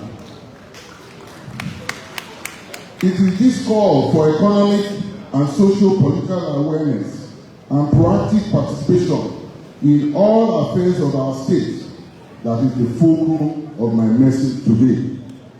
In the Saliko Descendants Union, we are convinced that the aspirations and expectations of indigenous people are not only legitimate, but we hold it firmly that they are innate, inalienable, and inviolable, and these rights are global in their application. Indigenes anywhere in the world have a right to demand for participation. In recognition of these such rights, United Nations, by resolution of the General Assembly on the 13th day of September 2007, adopted the United Nations Declaration on the Rights of Indigenous People. I urge everybody here to Google it when you leave here. You will be surprised what you find. This landmark declaration is guided by 4 key principles: self-determination, participation in decision-making, respect for and protection of culture, and equality and non-discrimination, which my brother Kayode Bawala has so eloquently articulated. And all this has also been articulated by previous speakers. In pursuance of our conviction and in furtherance of Isaliko Descendants Union's objectives, we have taken proactive and assertive action to protect and preserve the cultural heritage of Eko, if you may call it. One example is our robust court challenge of a movie called Gangs of Lagos against its outright misconceptions and misrepresentations of our revered cultural festival, the Eyo Festival. We sued the producers of that movie in court. The matter is presently in court, and that court action is being fought on behalf of the Isaliko Descendants Union by 3 indigenous lawyers. It is led by no other person, that court action, by my brother, free of charge, if I must add, by my brother Olashipo Shasore Kesere. It's supported by another indigene, Ibile Eko SAN. And of course, my brother Olawale Irokosu. I thank them all. Isaliko Agbe.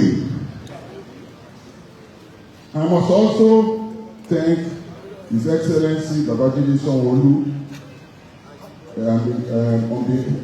who is holding forth for Lagos State, because under his watch we've gotten support from Lagos State to fight this cause. Mr. Lawal Pedro SAN, the Honorable Attorney General, who is an indigene also. Of course, my father, Olowo Eko Alayewa Obarewa Nkeolu, for his stoic royal blessings of our struggle and his unwavering commitment.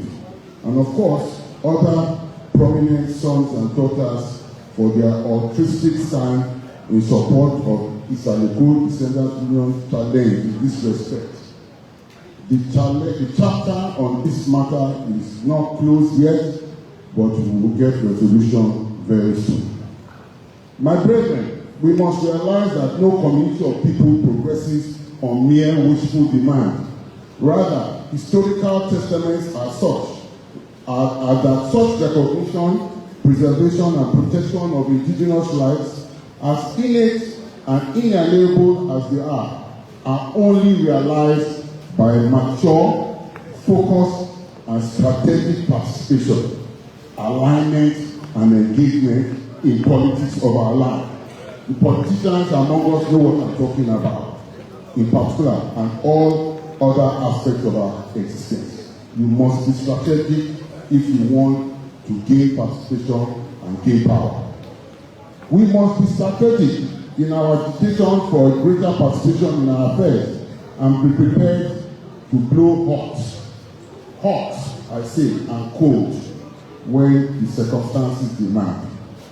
I therefore commend both hawks and doves. When I say hawks, there are some of us here and who are not here, who are more militant than us.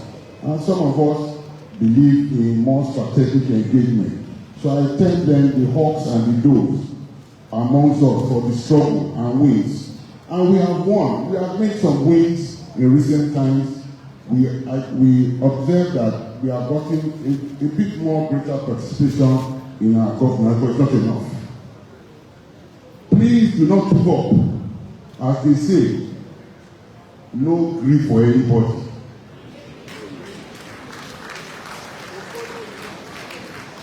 The most important point is to acquire power and participation by all means necessary, without losing the core of our beliefs as indigenous.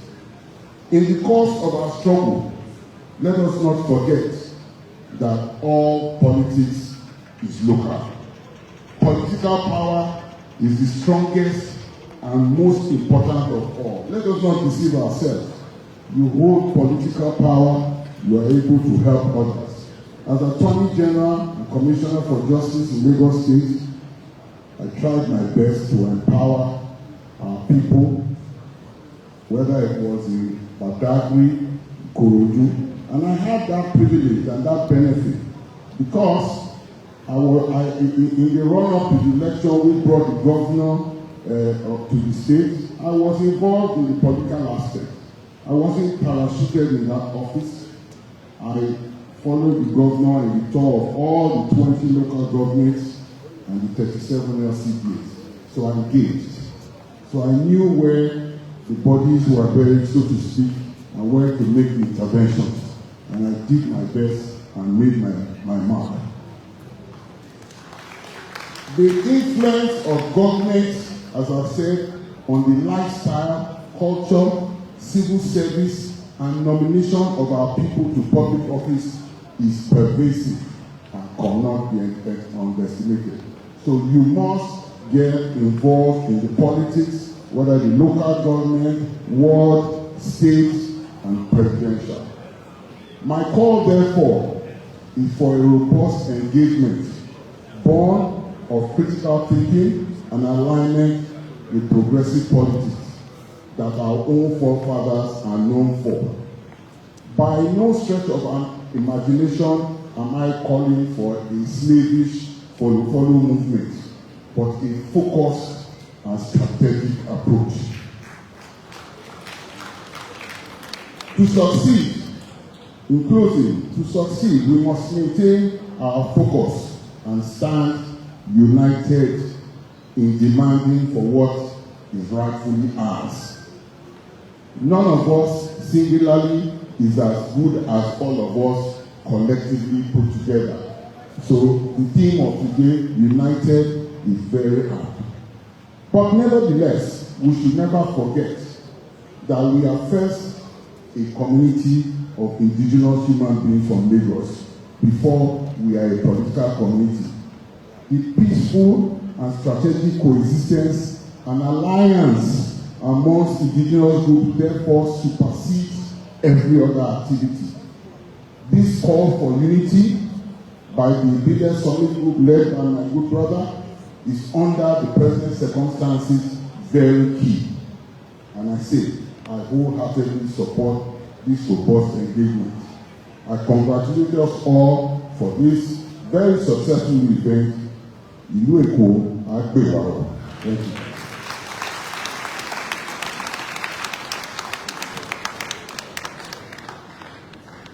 Please, another round of applause for Mr. Ibile Eko, SAN.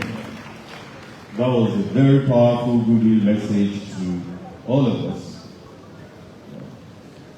Wọ́n bá wa sọ àwọn ọ̀rọ̀ tó nípọn, àwọn ọ̀rọ̀ ńláńlá, pé ká tákìjí, ká má sùn, ká dìde,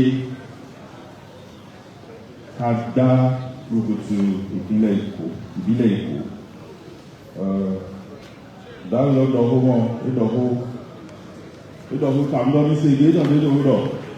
Aha, ìdọ̀wó ní fún àmì ọ̀nà, ó wà zọ́. Now we meet up. If I to hold the truth, iṣẹ́ òṣèlú nìkan. Wọ́n sọ àwọn ọ̀rọ̀ the strategic planning. Ṣé they gbọ́ strategic planning nígbà tó ń sọ̀rọ̀?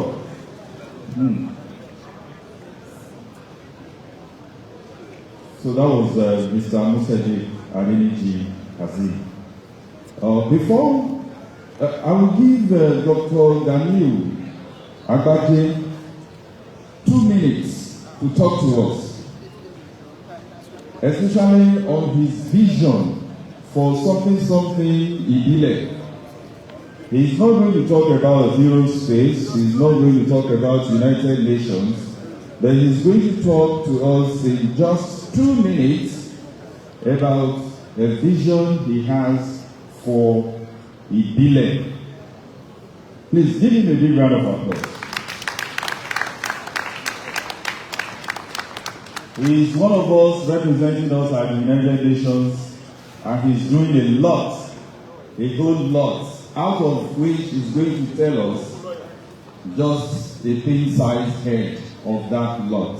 Thank you very much, sir.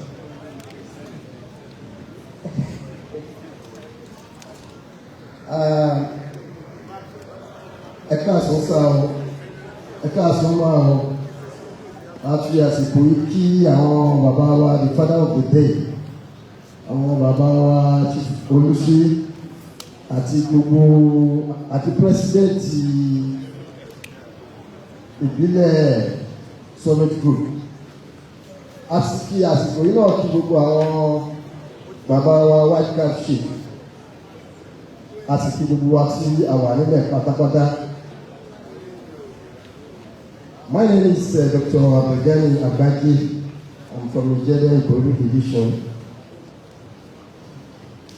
It is important what has been said so far with regards to our unity. But how prepared are we for that unity and take the opportunities? If what belongs to you is being taken to another place, what already are you? That is one of the things I just want to mention. To be successful, really, we are not just preparing for today, it's almost gone. We have to prepare for the future. I have served as Executive Director in the United Nations Regional Center for Space, Science and Technology Education. These days, we solve most of our problems from outside the earth.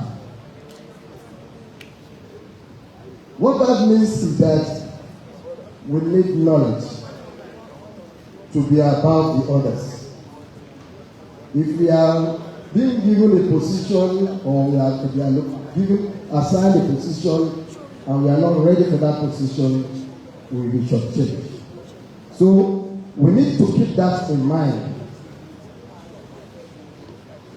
That leads me to the Ibile Entrepreneurial University that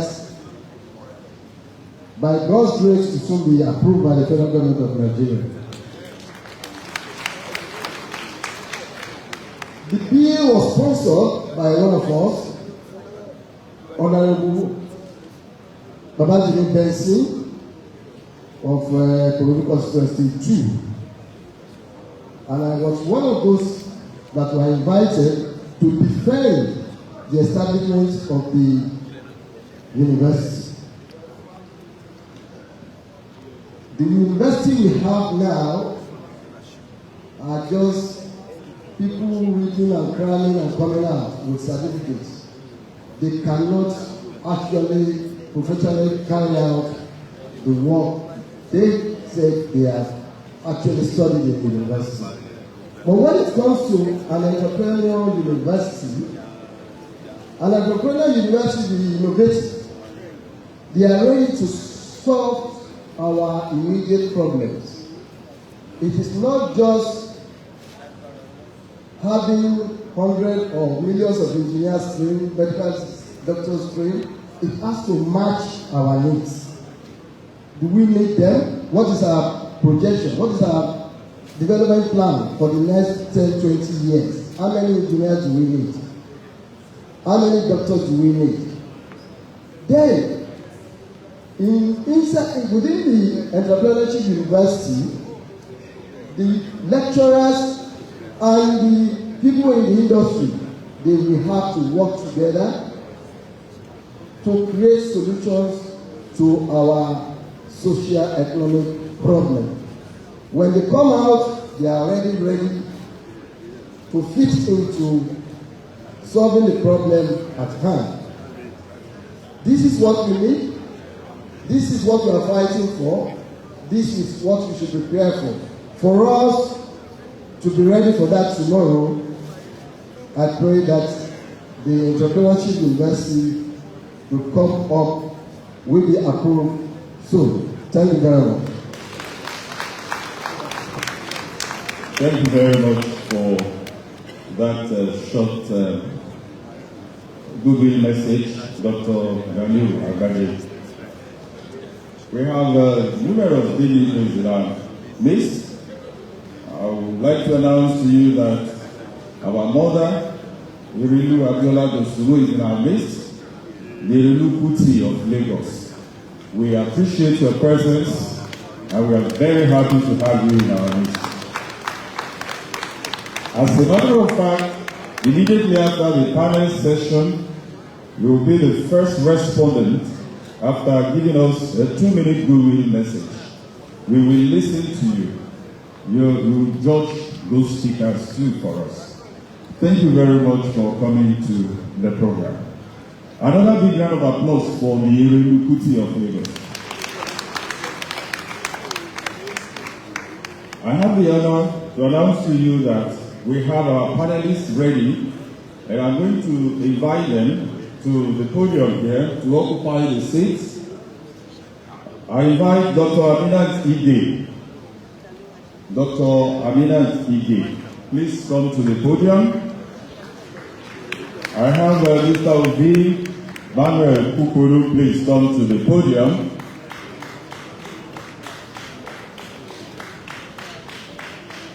Dr. Otuba Fatai Olukoga, please come to the podium.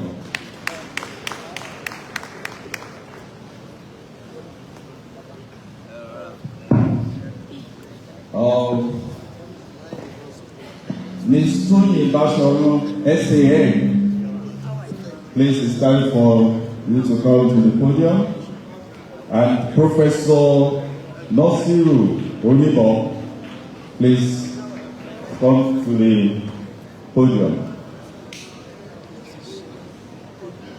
These panelists will discuss the topic, Lagos of our dream, as part of the overall theme, Greater Unity, Louder Voice.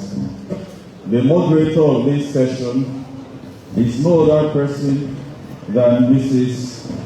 Maupe Ogun Yusuf. Mrs. Maupe Ogun Yusuf. It's a face you see on the screen, Channels TV, but today you'll behold the owner of that face. Yes. And Mrs. Maupe Ogun Yusuf is from Badagry. Her father, Baba Ogun, also accompanied her to this occasion. Baba, please, kindly rise up for recognition. Baba Ogun, we are in the please. We don't know Baba Ogun. Baba Jibi, Okonbi.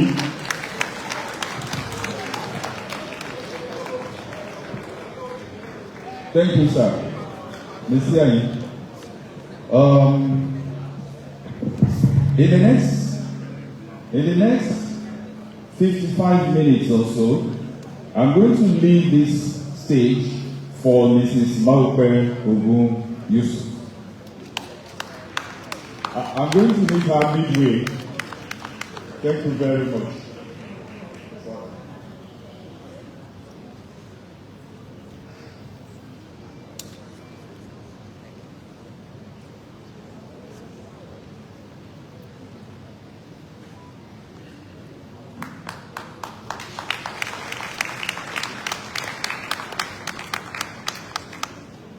I have to start by greeting the very distinguished people in this old hall. Our traditional rulers, I greet you. I think I can say, Ekason, we Depel, Well, it is good to be home. It's always good to be home. I have been introduced as Maupe Ogun Yusuf. I was born and christened Esther Maupe Nedeton Mabinu Semanje Ogun. And when I decided to go on national television, I decided that my first name would be Maupe because I wanted to associate with my Aboriginal roots. I wanted the people of Badagry to know that this is their daughter.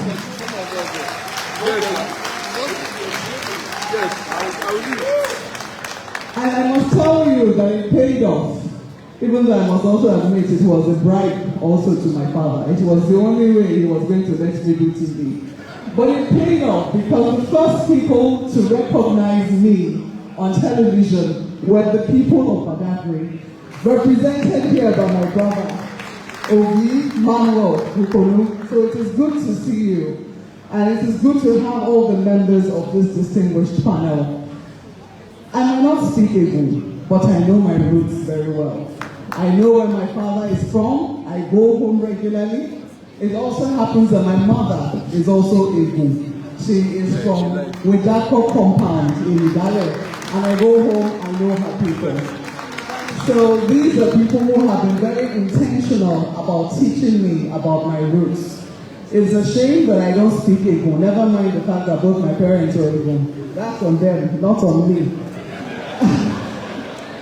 But at least I speak Yoruba. I, spent at least 16 years, while I attended the University of Lagos and also got my first job here. Today, I am out in Abuja, another place that has also donated land, to the people of Nigeria that we all can now call a home. And so this conversation is very important to me because as I also explained to Mr. Shuko Shafore, whom I must thank very generously, as well as Mr. Koto, who invited me here. I must thank both of them because they facilitated my coming here. I explained my conflict, because I have always professed that I am a Nigerian. And for very good reason. I was born in Lagos, that is true, but I grew up in Warri. Today, I work in Abuja. And I always ask, is there a conflict between identifying as a Nigerian and promoting that, and also saying that I am an indigene of a place? That's something I want us to ponder on. We have been told here today that to be an indigene is not a dirty word. And the fact that we're talking about indigenship should not be a reason to sacrifice meritocracy. We mustn't do that. Because oftentimes when people mention indigenship, they're mentioning to the exclusion of merit. And I know that the people of Lagos, we have a brilliant group of people. I mean, we are well educated. So we must never be ashamed to say that we're indigenous. I have been told that the topic today is greater unity and a louder voice. My panel here, my very distinguished panel, has been given the topic, the Lagos of our dreams. I have a few questions for them, and I have come here to learn. I have come here to learn, as I believe that we all are. So I'm going to be asking, what does it mean to us? And I think that all of us should think about it. What does a greater Lagos? Initially, when they used to say the greater Lagos, you don't say greater Lagos. You're talking about people that are living in Maupe or Fada. That's not the kind of greater Lagos we're talking about. We're talking about Lagos that we are all proud of. So what does it mean to us? I think we individually need to ask ourselves that question, but I have the prayer. I'm going to start with thankfully I have two women on my panel, which is usually a rarity, but I think it speaks to the beauty and the intelligence, that Lagos people bring on board. So I'm going to be starting with the lady to my right. Have I introduced the members of this panel? No, I haven't. I think you should meet them individually. So I'm going to go through their names one after the other. I have on this panel Dr. Aminat Ide. That's you? Fantastic. So, thank you very much. Mr. Ovimano Okupono is right here, my dear brother. This is everybody here. Dr. Otumba Fatai Olukoga. Thank you so much for coming, sir. Ms. Toyin Bashon, SAN. Thank you so much, ma'am. And Professor Nasiru Onibon. Thank you so much, sir. So I'm going to be starting with you, Dr. Aminat, Dr. Ibile. What does a greater Lagos mean to you? Good afternoon, everyone. Ekaso and Kitty Bill. Please permit me, by all means, before I answer that question, because I have real fathers and I have elders there, so I'm able to proceed without that courtesy. At this point, I want to say, Kabiesio, to all the royal leaders there, our fathers and mothers there today, and also the whole, to all the elders of our warriors worldwide.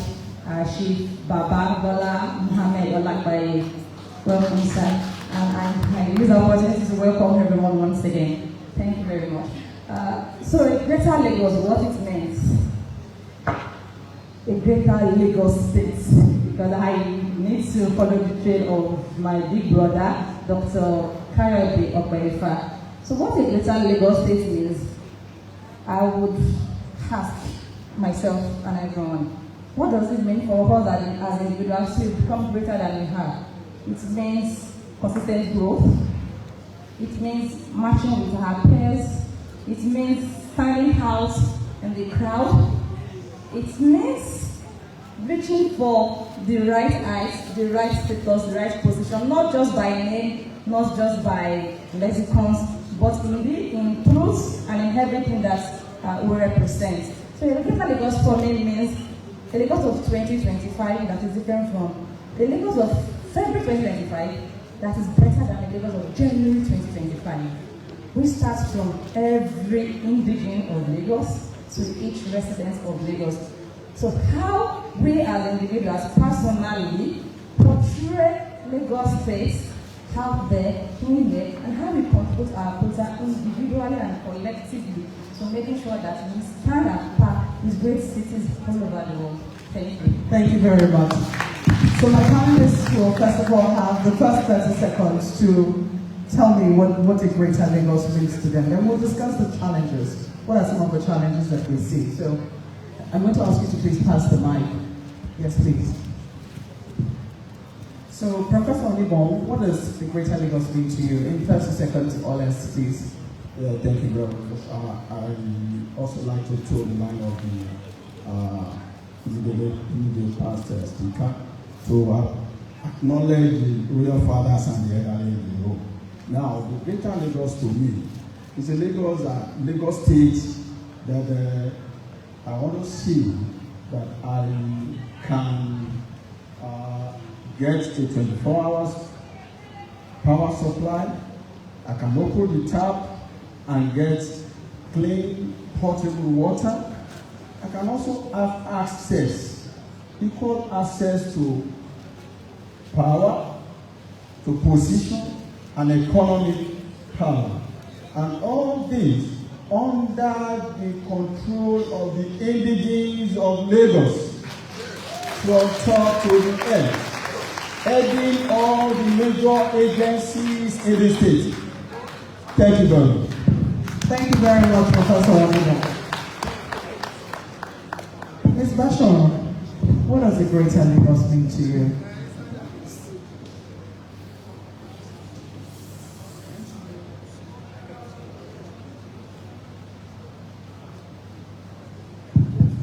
Thank you very much. Obviously, Maupe Eko, and I say Kabiyesi to the chiefs. It's always nice to have you around.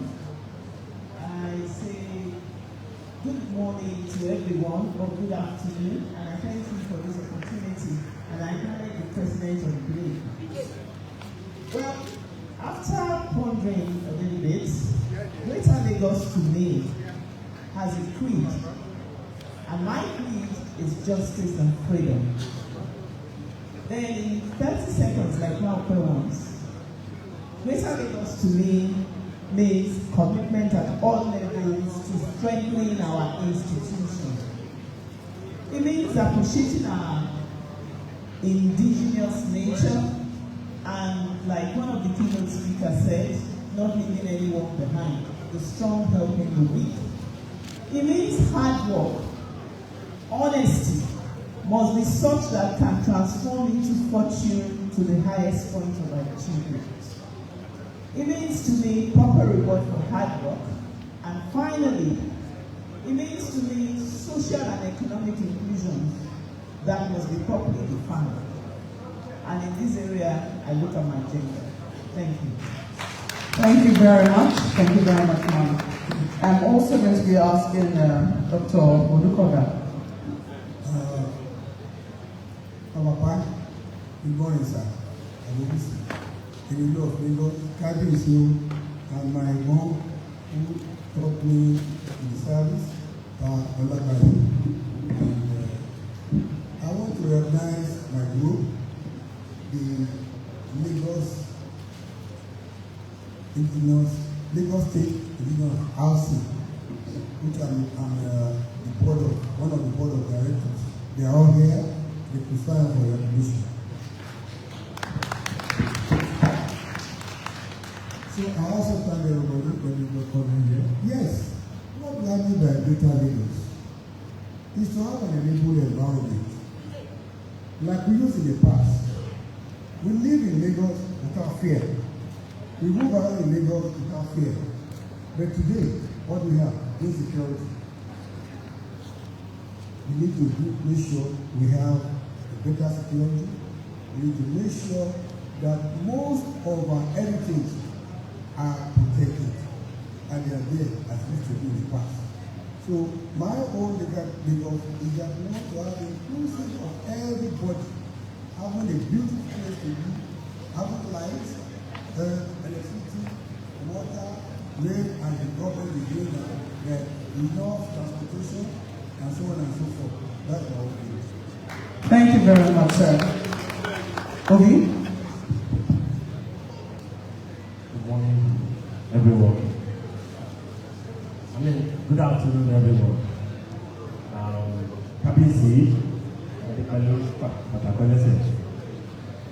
Papa, Paul, thank you very much, sir. President of the Ibile Eko Summit Group, Mr. Lasipo, that's correct. We appreciate you, sir. To the question of what does a Greater Lagos mean? To me, I'm a community person. I'm interested more in infrastructure. For me, Greater Lagos will be a Lagos state where the same kind of quality roads you find on Lagos Island, you find in Ikotu. The same quality roads you find in Lekki, you find in Badagry. The same quality roads you find in Ikeja, you find in Ojo and Surulere.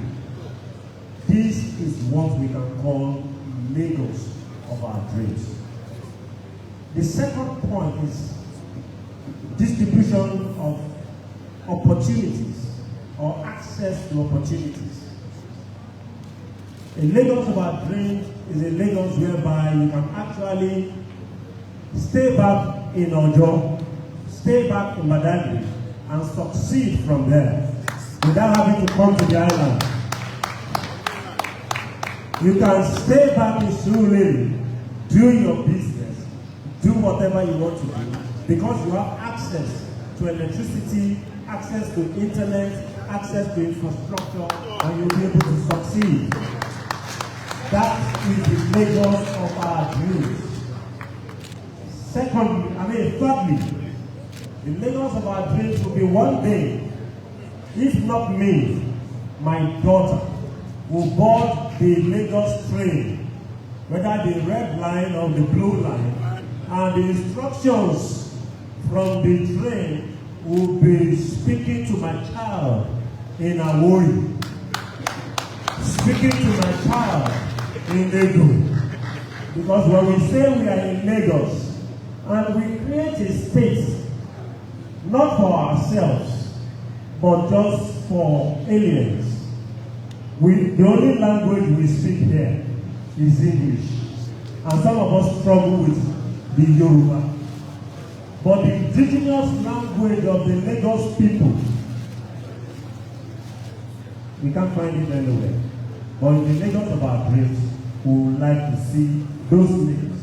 Just like Baba Latif Jabondi instituted it in Lagos television, where you hear our indigenous languages airing and vibrating throughout our airways. Thank you very much.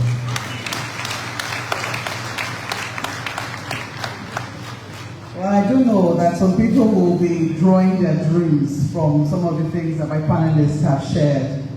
But we all know that the Lagos of our dreams is some distance away from where we currently are.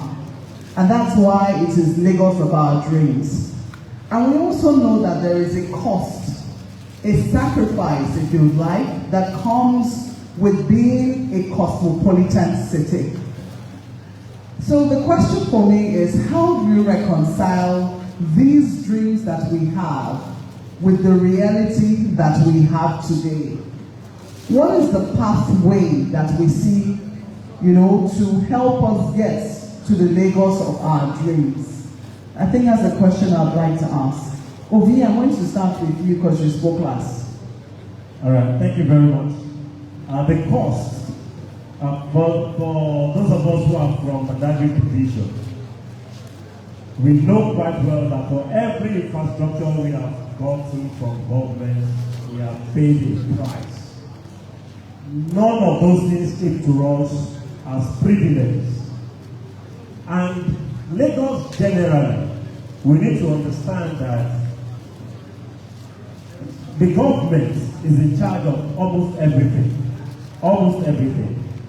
For as long as we ensure that we have indigenous people of Lagos in charge of the affairs of our state, then our resources can be channeled, despite the fact that the state is becoming cosmopolitan. People will come. Yes, the state is already cosmopolitan. The state is already cosmopolitan. People will come and go. If you want to know, every January you see the outflow of people from Lagos. Our economy to the January. Àbí December, wọ́n máa ti ń lọ láti December tó bá di January, àwọn nìkan la máa kù. So the point is, let's have our people, indigenous Lagos people, in charge of the affairs of the state. Let them allocate resources and the opportunities of the state in such a way that the indigenous people will not lose anything, regardless of the cosmopolitan nature of the states that we have today.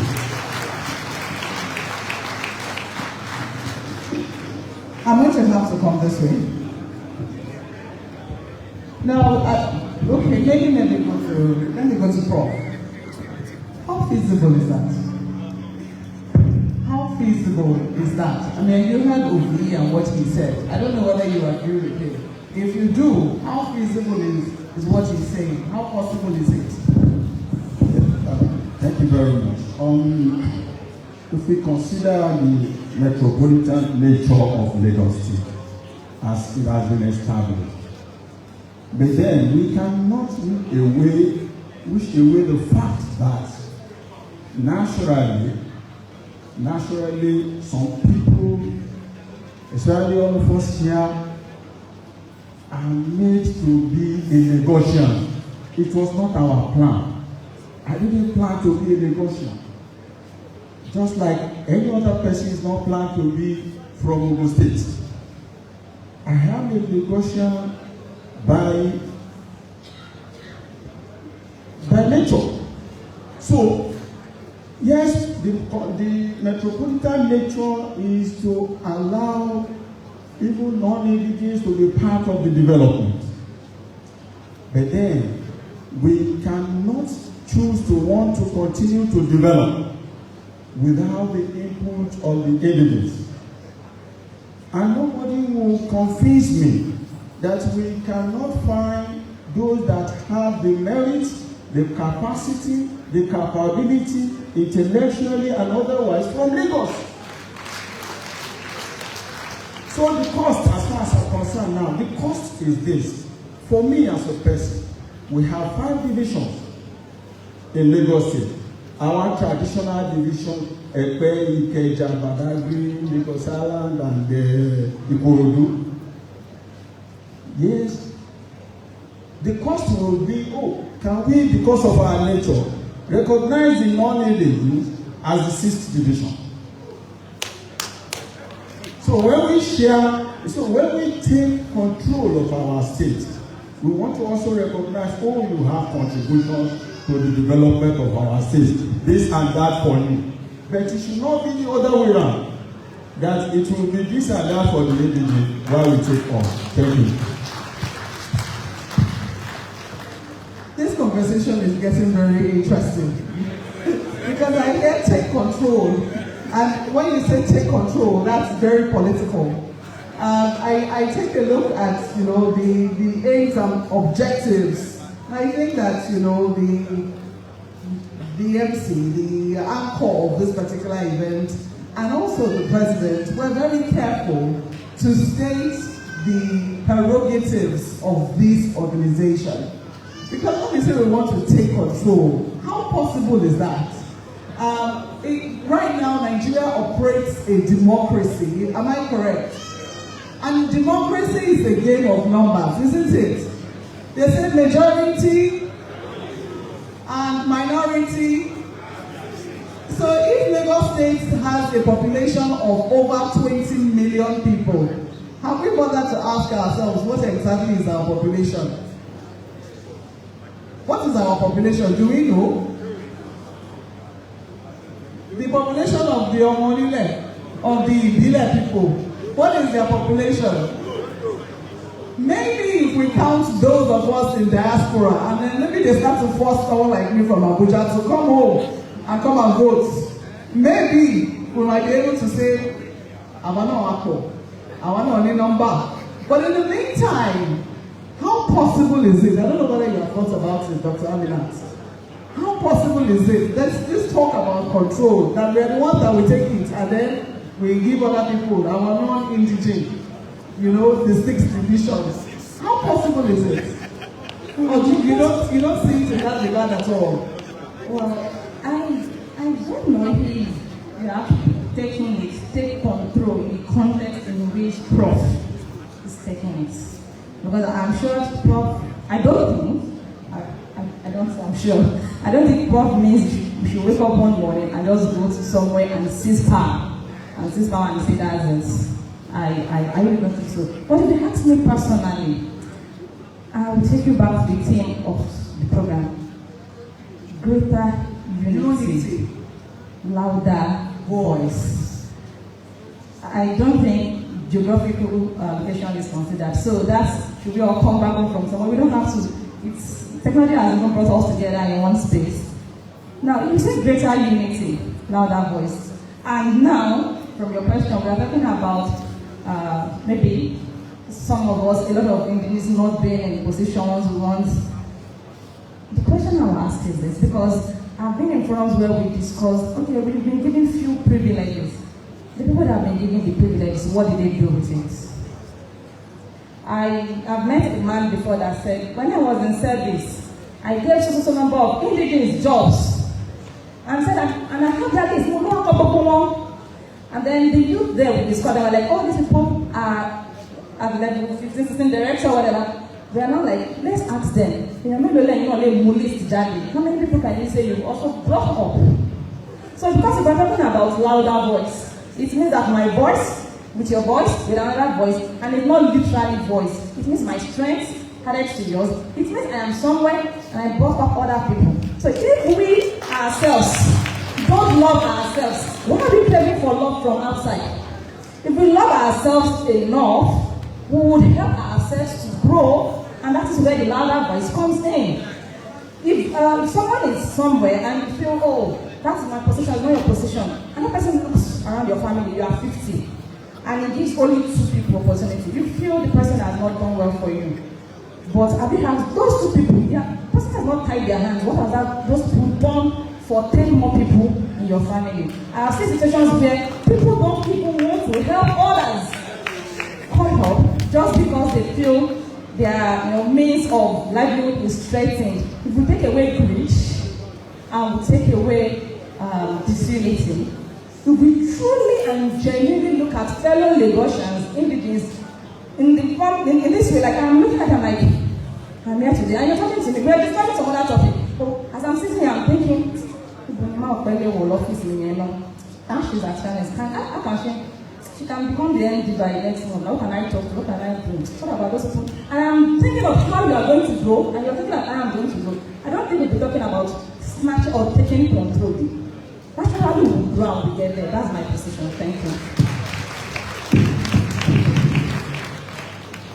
You know, one of the things that struck me, I listened very carefully to all of the speakers who came before this panel. I listened to Mr. Helde Bawa Allah, and he said that our people do not apply for jobs. That some of the opportunities that open up, our people do not, show interest. I also listened to the goodwill message delivered by Mr. Musadi Adenichi Kazim, SAN, who also spoke of being too laid back. He says we're being too laid back. We're very accommodating, but in our being accommodating, it seems that we have given up certain things that should belong to the children. I don't know if this is a perspective that you agree with. Sometimes while speaking about, just talking at home, family issues, people tend to say that children of the wealthy, children whose fathers have wealth, they tend to be the lazy ones. They tend to be the ones who sit back and they let other people come and do the work. And in the process, sometimes they lose their birthright. Do you see a similarity with that instance and what has happened to some of the economic power and maybe even political power that we now are seeking? Please, ma'am. Yes, please. Thank you very much. When I was talking about Lagos of my dream, I spoke about strengthening our institutions and appreciating our nature, our indigenous nature. Now, Maupe, you're saying that the children of the rich is upbringing. Much as I had all the privileges growing up, nobody goes to tidy up my parents' area of the house, and nobody cooks for my parents. Because my mother would say, even though we had retinue of staffs. So it's the same thing. It's a deliberate arrangement, if I may say so. Now, if we have an institution and we have a belief, which is what has brought all of us here, and that is that, not that we are not Nigerians, but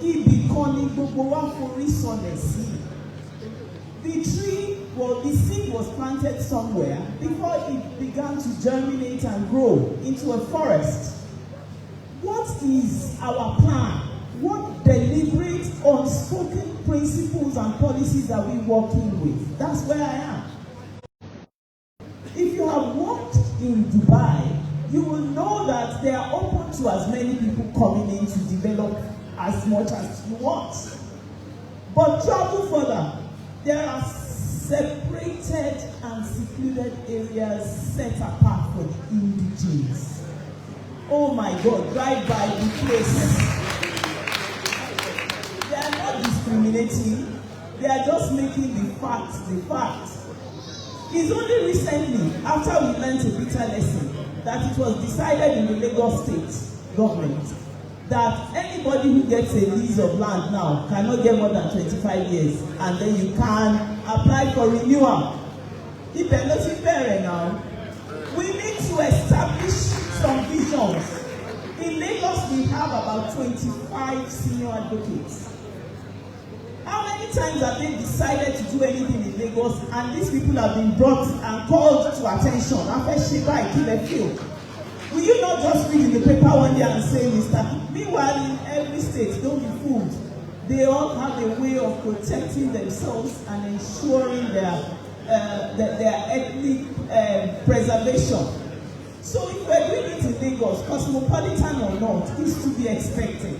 It is just for us to design how we want to do this and to set our boundaries.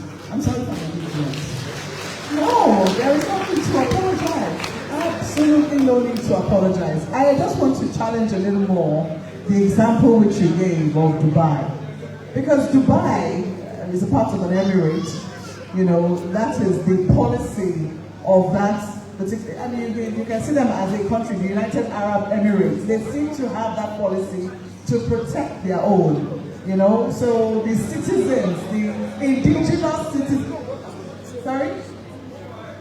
Yeah, the indigenous citizens of that place are protected in a certain way. Nigeria, on the other hand, has a different, I think one of the very few places, and Mr. Shashore already mentioned it, where indigene is actually mentioned is in reference to the appointment of a minister. But clearly it would seem that the idea of citizenship supersedes that idea. And that's why I'm referring that question to you, because you are a lawyer. I want to get more of your thinking around it from your knowledge of law. Well, by my understanding of the law, yes, there is the Constitution that binds us together. We will not be binding ourselves together if there has not been an individuality. It's a Constitution that recognizes that all of us have agreed to come together on a common ground. It has not taken away who we are. That's why they said unity in diversity. Yes, Nigeria, fine. But you see, whether you like it or not, our individuality is still there. That is why, you see, I had an opportunity to have practiced law at some point or the other in practically all the states in Nigeria. And that entails going the day before, finishing your matter, and leaving the day after. And then, of course, exploring the city, making friends. You will still have an unwritten rule. As close as I am to Ogun State, my grandmother is a princess of Ake. When we're joking, you know how accommodating Baba Obasanjo is. When we're joking with him, he will say, "Don't say you know, it's not being, I go to his house, I enter his kitchen, I eat what I like." But the man has not forgotten that so the same way, that's what we are advocating in Lagos.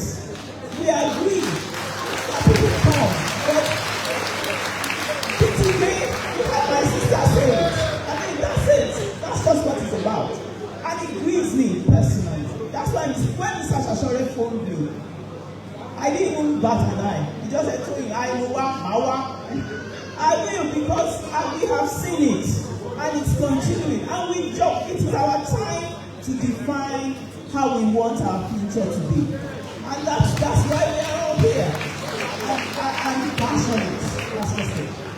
Thank you very much, ma'am. You know, while you were speaking, a question came to my mind, and a song too also came to my mind. I think it was Chief Ebenezer Obey who sang that song. Lagos State is a place for us. Is it for us or for all?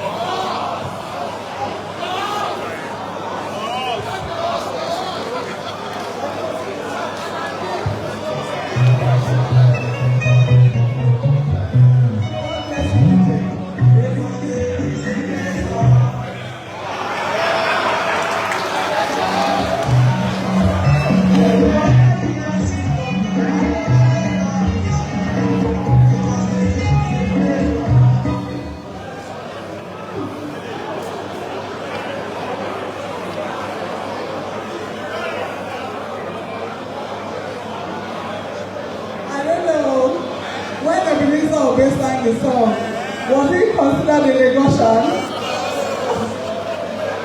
Is he a Lagosian? So which us was he referring to? Well, he sang that they put her in leg Ghana. Yes, never forget it. Oh well, that's just an interlude. I found it very interesting. One house, I found it very interesting. And I also raised this particular issue with Mr. Shashore when we had a conversation. I found it very interesting. I heard one house, is another panel happening over there? One house, thank you. That there are also Ijabus who are from Ekpe. Is that correct? Is it Ekpe and Ikorodu? Interesting. Do they see themselves as being related to the Ijabus in Ogun State? There are two different Ijabus. Are their languages related in any way? It's a question I'm asking, I don't know. Their languages are related. It is. So I'm sure if they trace their links, they might find that they have common ancestors. Isn't that correct? Is that not correct? To an extent, I like that. What I will confess to you, the Ogun people, as you might very well know, they also have relations in Ogun State. And they also have relations not just in Ogun State, on the other side of the border as well. Abby? So when we talk about this relationship, I don't know whether you have thought about it in terms of ethnicity, in terms of statehood. You know, which one do you give more loyalty to? Which one do you give higher precedence to? These are my people. I speak the same language with them. I understand them, they understand. I really do wish I spoke Ogo. I really do wish I understood that language. It pains me. Daddy, it's still paying me. Oh, I'm not going to lie to you. But I wish I did.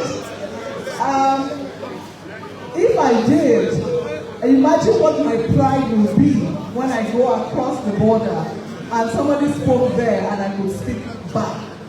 And I think that it was the same conflict we saw happened when Nigeria decided to impose sanctions on Niger. We saw how the North said, no, you can't do that. They are our brothers. So, in this instance now, where do you think loyalty really lies? Is it to Lagos State or is it to your ethnic group? Knowing that your ethnic group also crosses borders. And by borders, I don't mean international borders. When it comes to that one, I know where my loyalty lies. It lies in Nigeria, any day, anytime. But I mean borders even within the state. We've seen people run for one office in the state today. Next minute, they remember that, okay, I have roots in Kwara, or I have it in Kogi. Have you not seen that? Where, and in the country where we are still sharing resources, they are still sharing it in that kind of situation. Where do you think their loyalty should lie? Let me start by this song.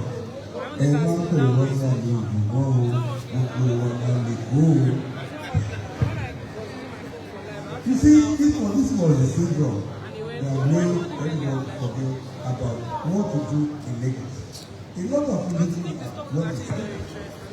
In appointment, even let me say what is happening now in development of Lagos. How many individuals are involved? Take for example, right from Tinubu, go down to Kasala, and now to most of the things done in Lagos, not individuals were involved. They just come and think our dream. Are we involved in their dream? But they involved, well, do they come to us and say this is what we want to do, and we'd like for you to get to participate? So, what I was saying in essence is that we need to wake up. There's a large voice, all individuals need to wake up now. Unemployment, we are the one doing ourselves. You have an individual on the seat, what you have to employ, he will employ more non-individuals than individuals. You know, when you go to most of this ministry now, you talk to people who are not indigenous. We have Igbos, we have Kanoris, we have even Igbos in Lagos ministry. The problem is we need to wake up.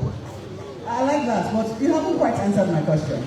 The question is, to whom or to where will your loyalty lie? Or should our is it to our different ethnic groups? And we know that this ethnic group spread across different states. Or should it lie with the states? Myanmar to go is all that lies in the states. We came, some of us, a lot of us were born in Lagos.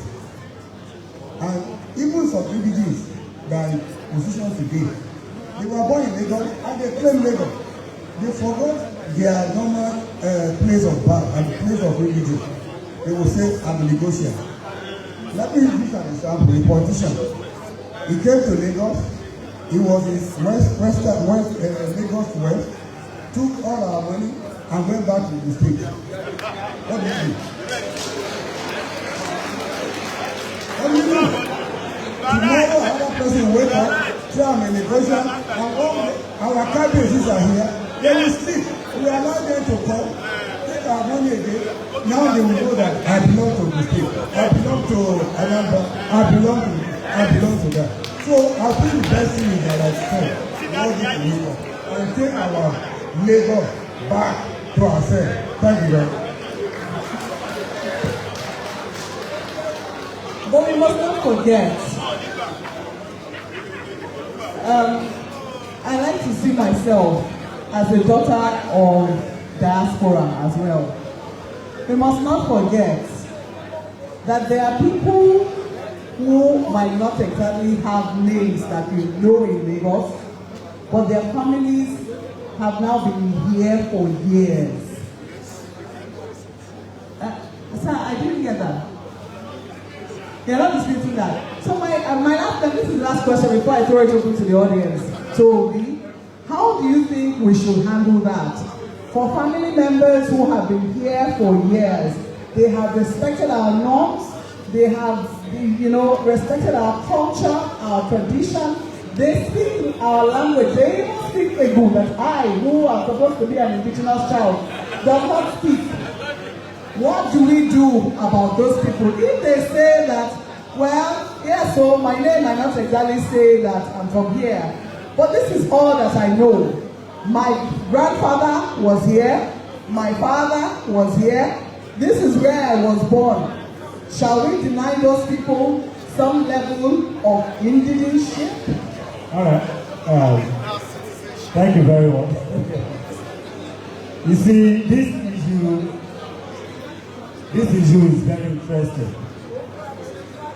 The biggest democracy in the world is America. What's America doing right now?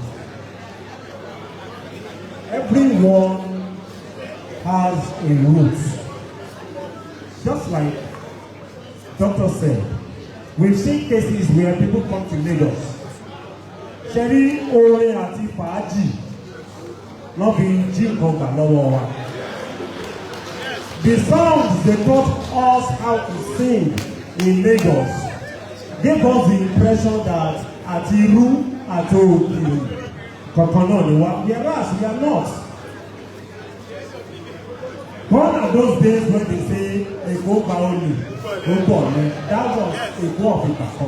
Eko of today is an Eko where you come as an alien, you stay here, you give back here, you grow up here, 3 generations, you are still part of us. But when it comes to being an indigenous person, you are not. You are not because let's take for example, look at Lagos State House of Assembly. I want to say this without any fear or favor. Lagos State House of Assembly, go and check all the 40 members. You hardly find an indigenous Lagosian. And by the time they use that institution to announce themselves politically, they won't go back to their state. Doctor mentioned Lagos West. Lagos West is the biggest victim. We have experienced so many. In fact, aside Asiwaju himself, the only senator that has come from Lagos West that is indigenous is the present senator. Every other senator who represented Lagos West his or her own state outside Lagos. So, to some of us, it looks like the average Lagosian is stateless. Oh, you cannot go to Alausa and say, because I am from this state, please look into those books and let me get what is mine. No, because the man you are talking to is Ekiti.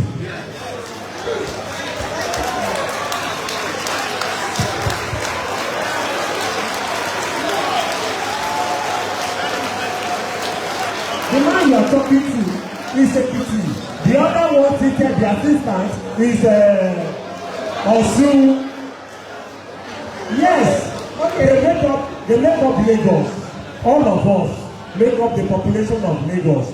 But we in Lagos, we are not afraid of the population because something attracted them to Lagos. And that thing has not left Lagos. So if those who want to abide by us, by our customs, by our ethos, are ready to deal with us, we are open. We must not be in our state and be second figure. Now look at Lagos State House of Assembly speakership. The speakership issue is something that we need to come up and address. Okay, we as a people. I'm going to have to interrupt you. I say that one house.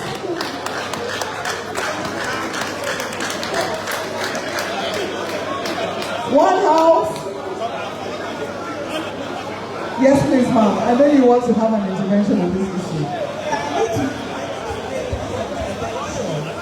Your mic is not loud enough. Let me give you my own. One house.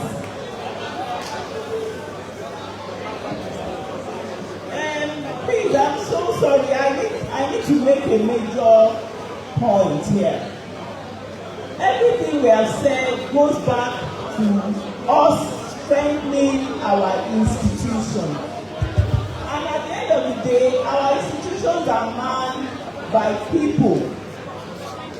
Now, what has played out over time in Lagos is that some of us have not been able to divorce our personal desires from the interest of the overall. Now, you will have the situation. I remember a situation where I just went to Marina and I was accosted by a gentleman from the east.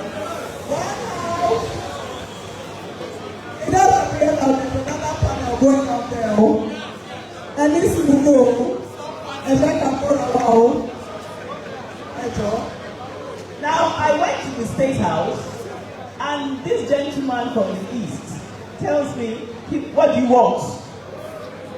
And from the way he spoke, I knew where he came from. Now, why did that happen? Why do you have somebody like that managing that kind of sensitive place? It's because there are so many things playing out. We have situations where, Lagos, there's so many people. We need to capture their votes. We want them to vote for us, for the party. You have to think of that too. That is also playing out. That is why you can accidentally find that kind of person in that position.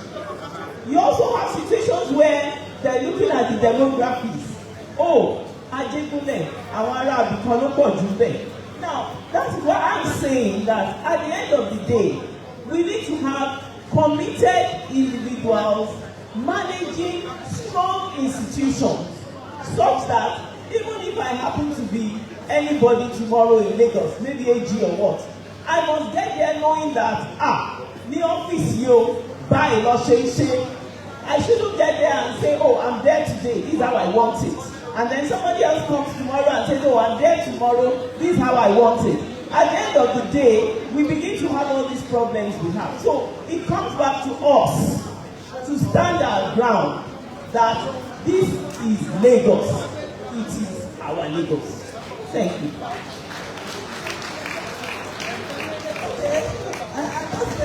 At this point, I'm going to have to open the floor. Thank you. Oh, you have a quick contribution. Can you do it in 2 minutes, in less than 2 minutes, please? I see that the MC is already standing there. Please. Oh, you're going to yield.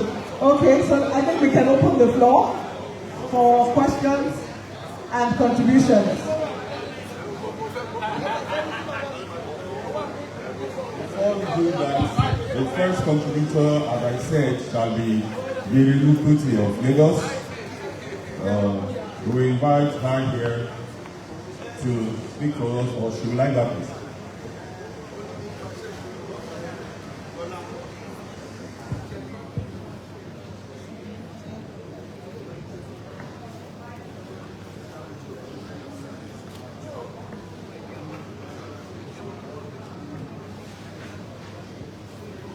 I wouldn't have minded going up there because this is very important, but I will stay there. Our father, our leaders, the chiefs have gone, distinguished ladies and gentlemen, and my indigenous colleagues or family. Unfortunately, I was not on the panel, so I'm afraid you didn't ask me what I mean by my greater Lagos. But I think for me, it's been wonderful, and I congratulate the organizers. The last time I was there, it was just as robust as this. My greater Lagos to be in Lagos, where the indigenous people of Lagos are the governors of Lagos. For having said that, we've lost a lot of ground. So for us now, we need to now strategize to meet this aspiration that we'll be talking about. It's not enough to say our Lagos is our Lagos. It is our Lagos, if you know what I mean, meaning all Nigerians, not us. So how do we make that? How do we begin to take control of what we have lost? Because when we look back, our ancestors operated an open house governance, where they brought all sorts of people to live here in Lagos and to work in Lagos, to commerce in Lagos. But our ancestors, they must have put in place a strong mechanism that has sustained the indigenous Lagos till today. I hope you understand what I'm saying. At least so something that we can claim is ours today, till today, that we have control over, is the traditional Lagos. You saw all the chiefs, you saw our obas, they still enjoy a lot of adulation, a lot of respect, and they command a lot of respect. So how have we been able to sustain that control of traditional institutions by the indigenous people, for the indigenous people of Lagos? I'm saying this, that I'm sure there are one or two things you can learn from that. And I can tell you straight away that we have associations like this. We have so many associations of indigenous Lagos. But we are all operating at tangent, at different levels. Have we ever really come together to work together? Forget our differences. Because right now we are allowing our differences to overtake our interests. We must overlook our differences. We must work together. We must fashion out a way to gain back control of ourselves. If we don't, we will sit down here and continue to claim it is ours, it is ours. And before we know, already we are a minority. People claim that they come to Lagos, they pay taxes, and that they are the ones bringing money to fund Lagos. But they forget that these taxes they pay is what we use to make Lagos conducive for them to live and enjoy themselves. So you see, they're not just doing us a favor, but we have given them a place that is safe, that is secured, that you have a free hand to come with nothing and cut away a whole lot to where you come from. But indigenous people, we have nowhere else to go. So I am not being combatant. I'm not being confrontational. I'm just saying that, look, we have made you welcome. You have progressed. Try and contribute to the well-being and welfare of the indigenous people who are predominantly caught behind the poverty line. Not because of laziness, but because we don't have that kind of consensus to be able to pull together, like strangers when they come to Lagos. When strangers come to Lagos, they pull together, they put their resources together, and they achieve greatly. For all of us, this is our home. So we play this individualistic method of survival. A tree cannot make a forest. We need to come together if we really want to salvage and own our state back. Thank you very much. I'm not a politician, but we must start from there.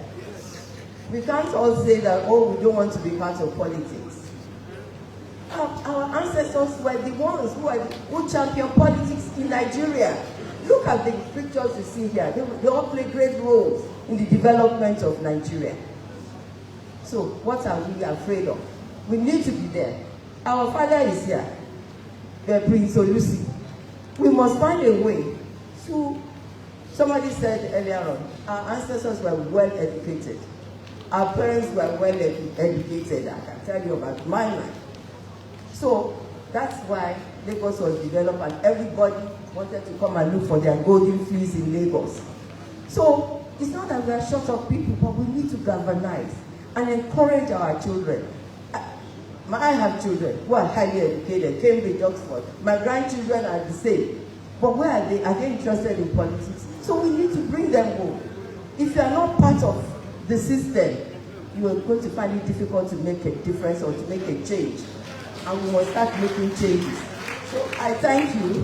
Please, I want us to go home today, that we need to come together, work together, so that we can achieve this dream instead of just talking about it. Thank you. Thank you very much. Larissa, very good. Yeah.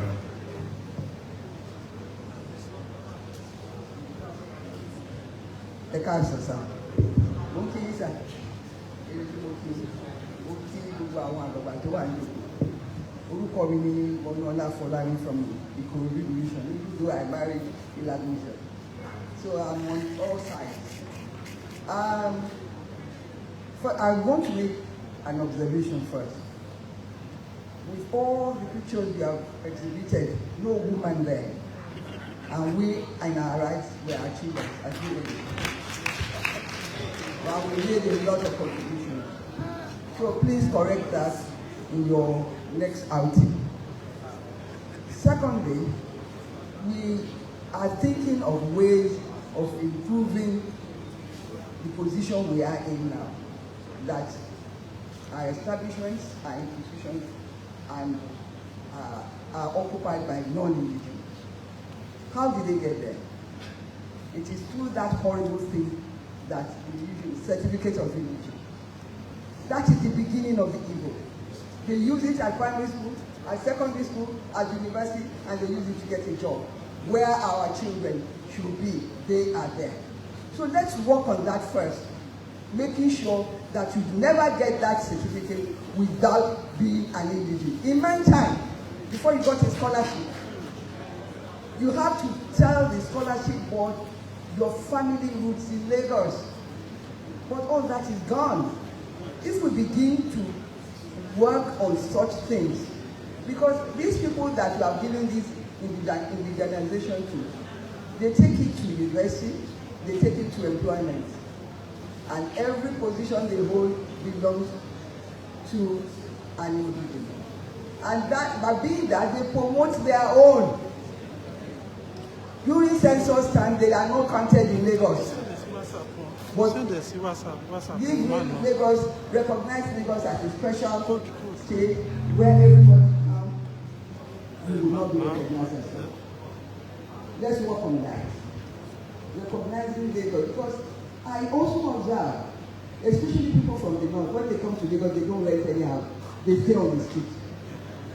Look around you, that is where they stay. Some other states may rent, but most people from the northern part of Nigeria come to Lagos to live on the street. Check the front of a hotel, check Banana, check everywhere. Check 2004, check Alaba. There is a colony, and when you begin to talk of Ajebule, all that area, the certain state owns it. It's not part of Lagos. I also propose that we should work with government, whether they recognize, whether they are one of us or not. Let's work with them. When we build markets, let us give a certain percentage to indigenous. When government is distributing anything, show that you are an indigene before you partake in the dues of the state. I get very, very upset. I was so oppressed at one time. And a sister of mine and I said, well, we visited the Oba of Lagos to say, what can we do about this? People just rushing to Lagos. They affect our security because they are not documented. They can commit crime and disappear. That's what we are facing. We are the architects of our own history, but we must build the architect that will replace it. Thank you very much.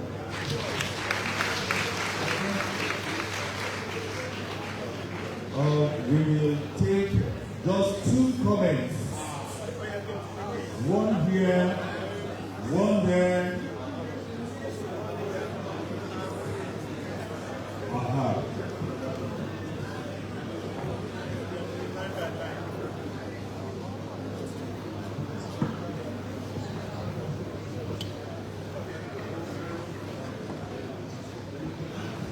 Distinguished ladies and gentlemen, distinguished Lagosians, I am one of those people who are on the way out. But I want to tell you that sitting and listening to a number of the comments, I am indeed sad. I am indeed sad. And most of the speakers have not taken into consideration the special position of Lagos. The special position of Lagos. For example, the indigenous are just about 30% out of a population of 100%. And so therefore, if you pray to be the indigenous, you require a lot of tact, a lot of patience to be able to be comfortable.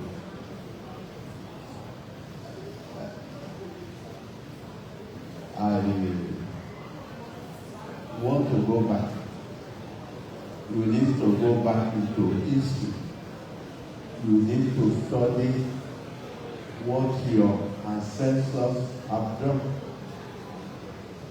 How your ancestors were able to manage the situation until we got to this stage. I became a councillor at the age of 21 in 1962. The councillor who was representing Ibile was a woman. One Mrs. Wednesday was an Igbo. The councillor who was representing this area where you have the university now, part of the mainland, was one councillor of Pai.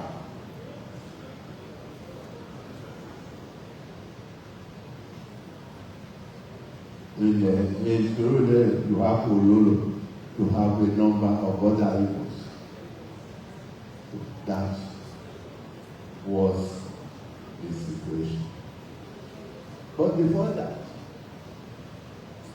we once had Umbodo Ojike as deputy mayor of Lagos. As deputy mayor of Lagos. And you have a number of people from Ijebu, from Ijesha, who were councillors, in Lagos. This is a period of over 60 years. Over 60 years. But what was the situation before that? Maybe in 1952, if I'm correct, we had general election where 5 members were elected to the House of Assembly.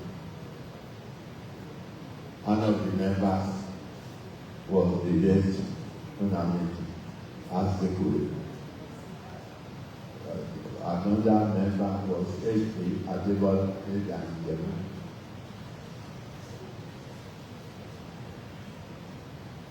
So therefore, that was the thing.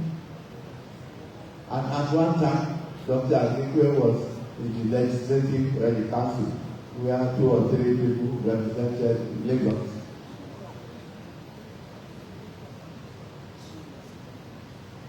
But you see, the founding fathers,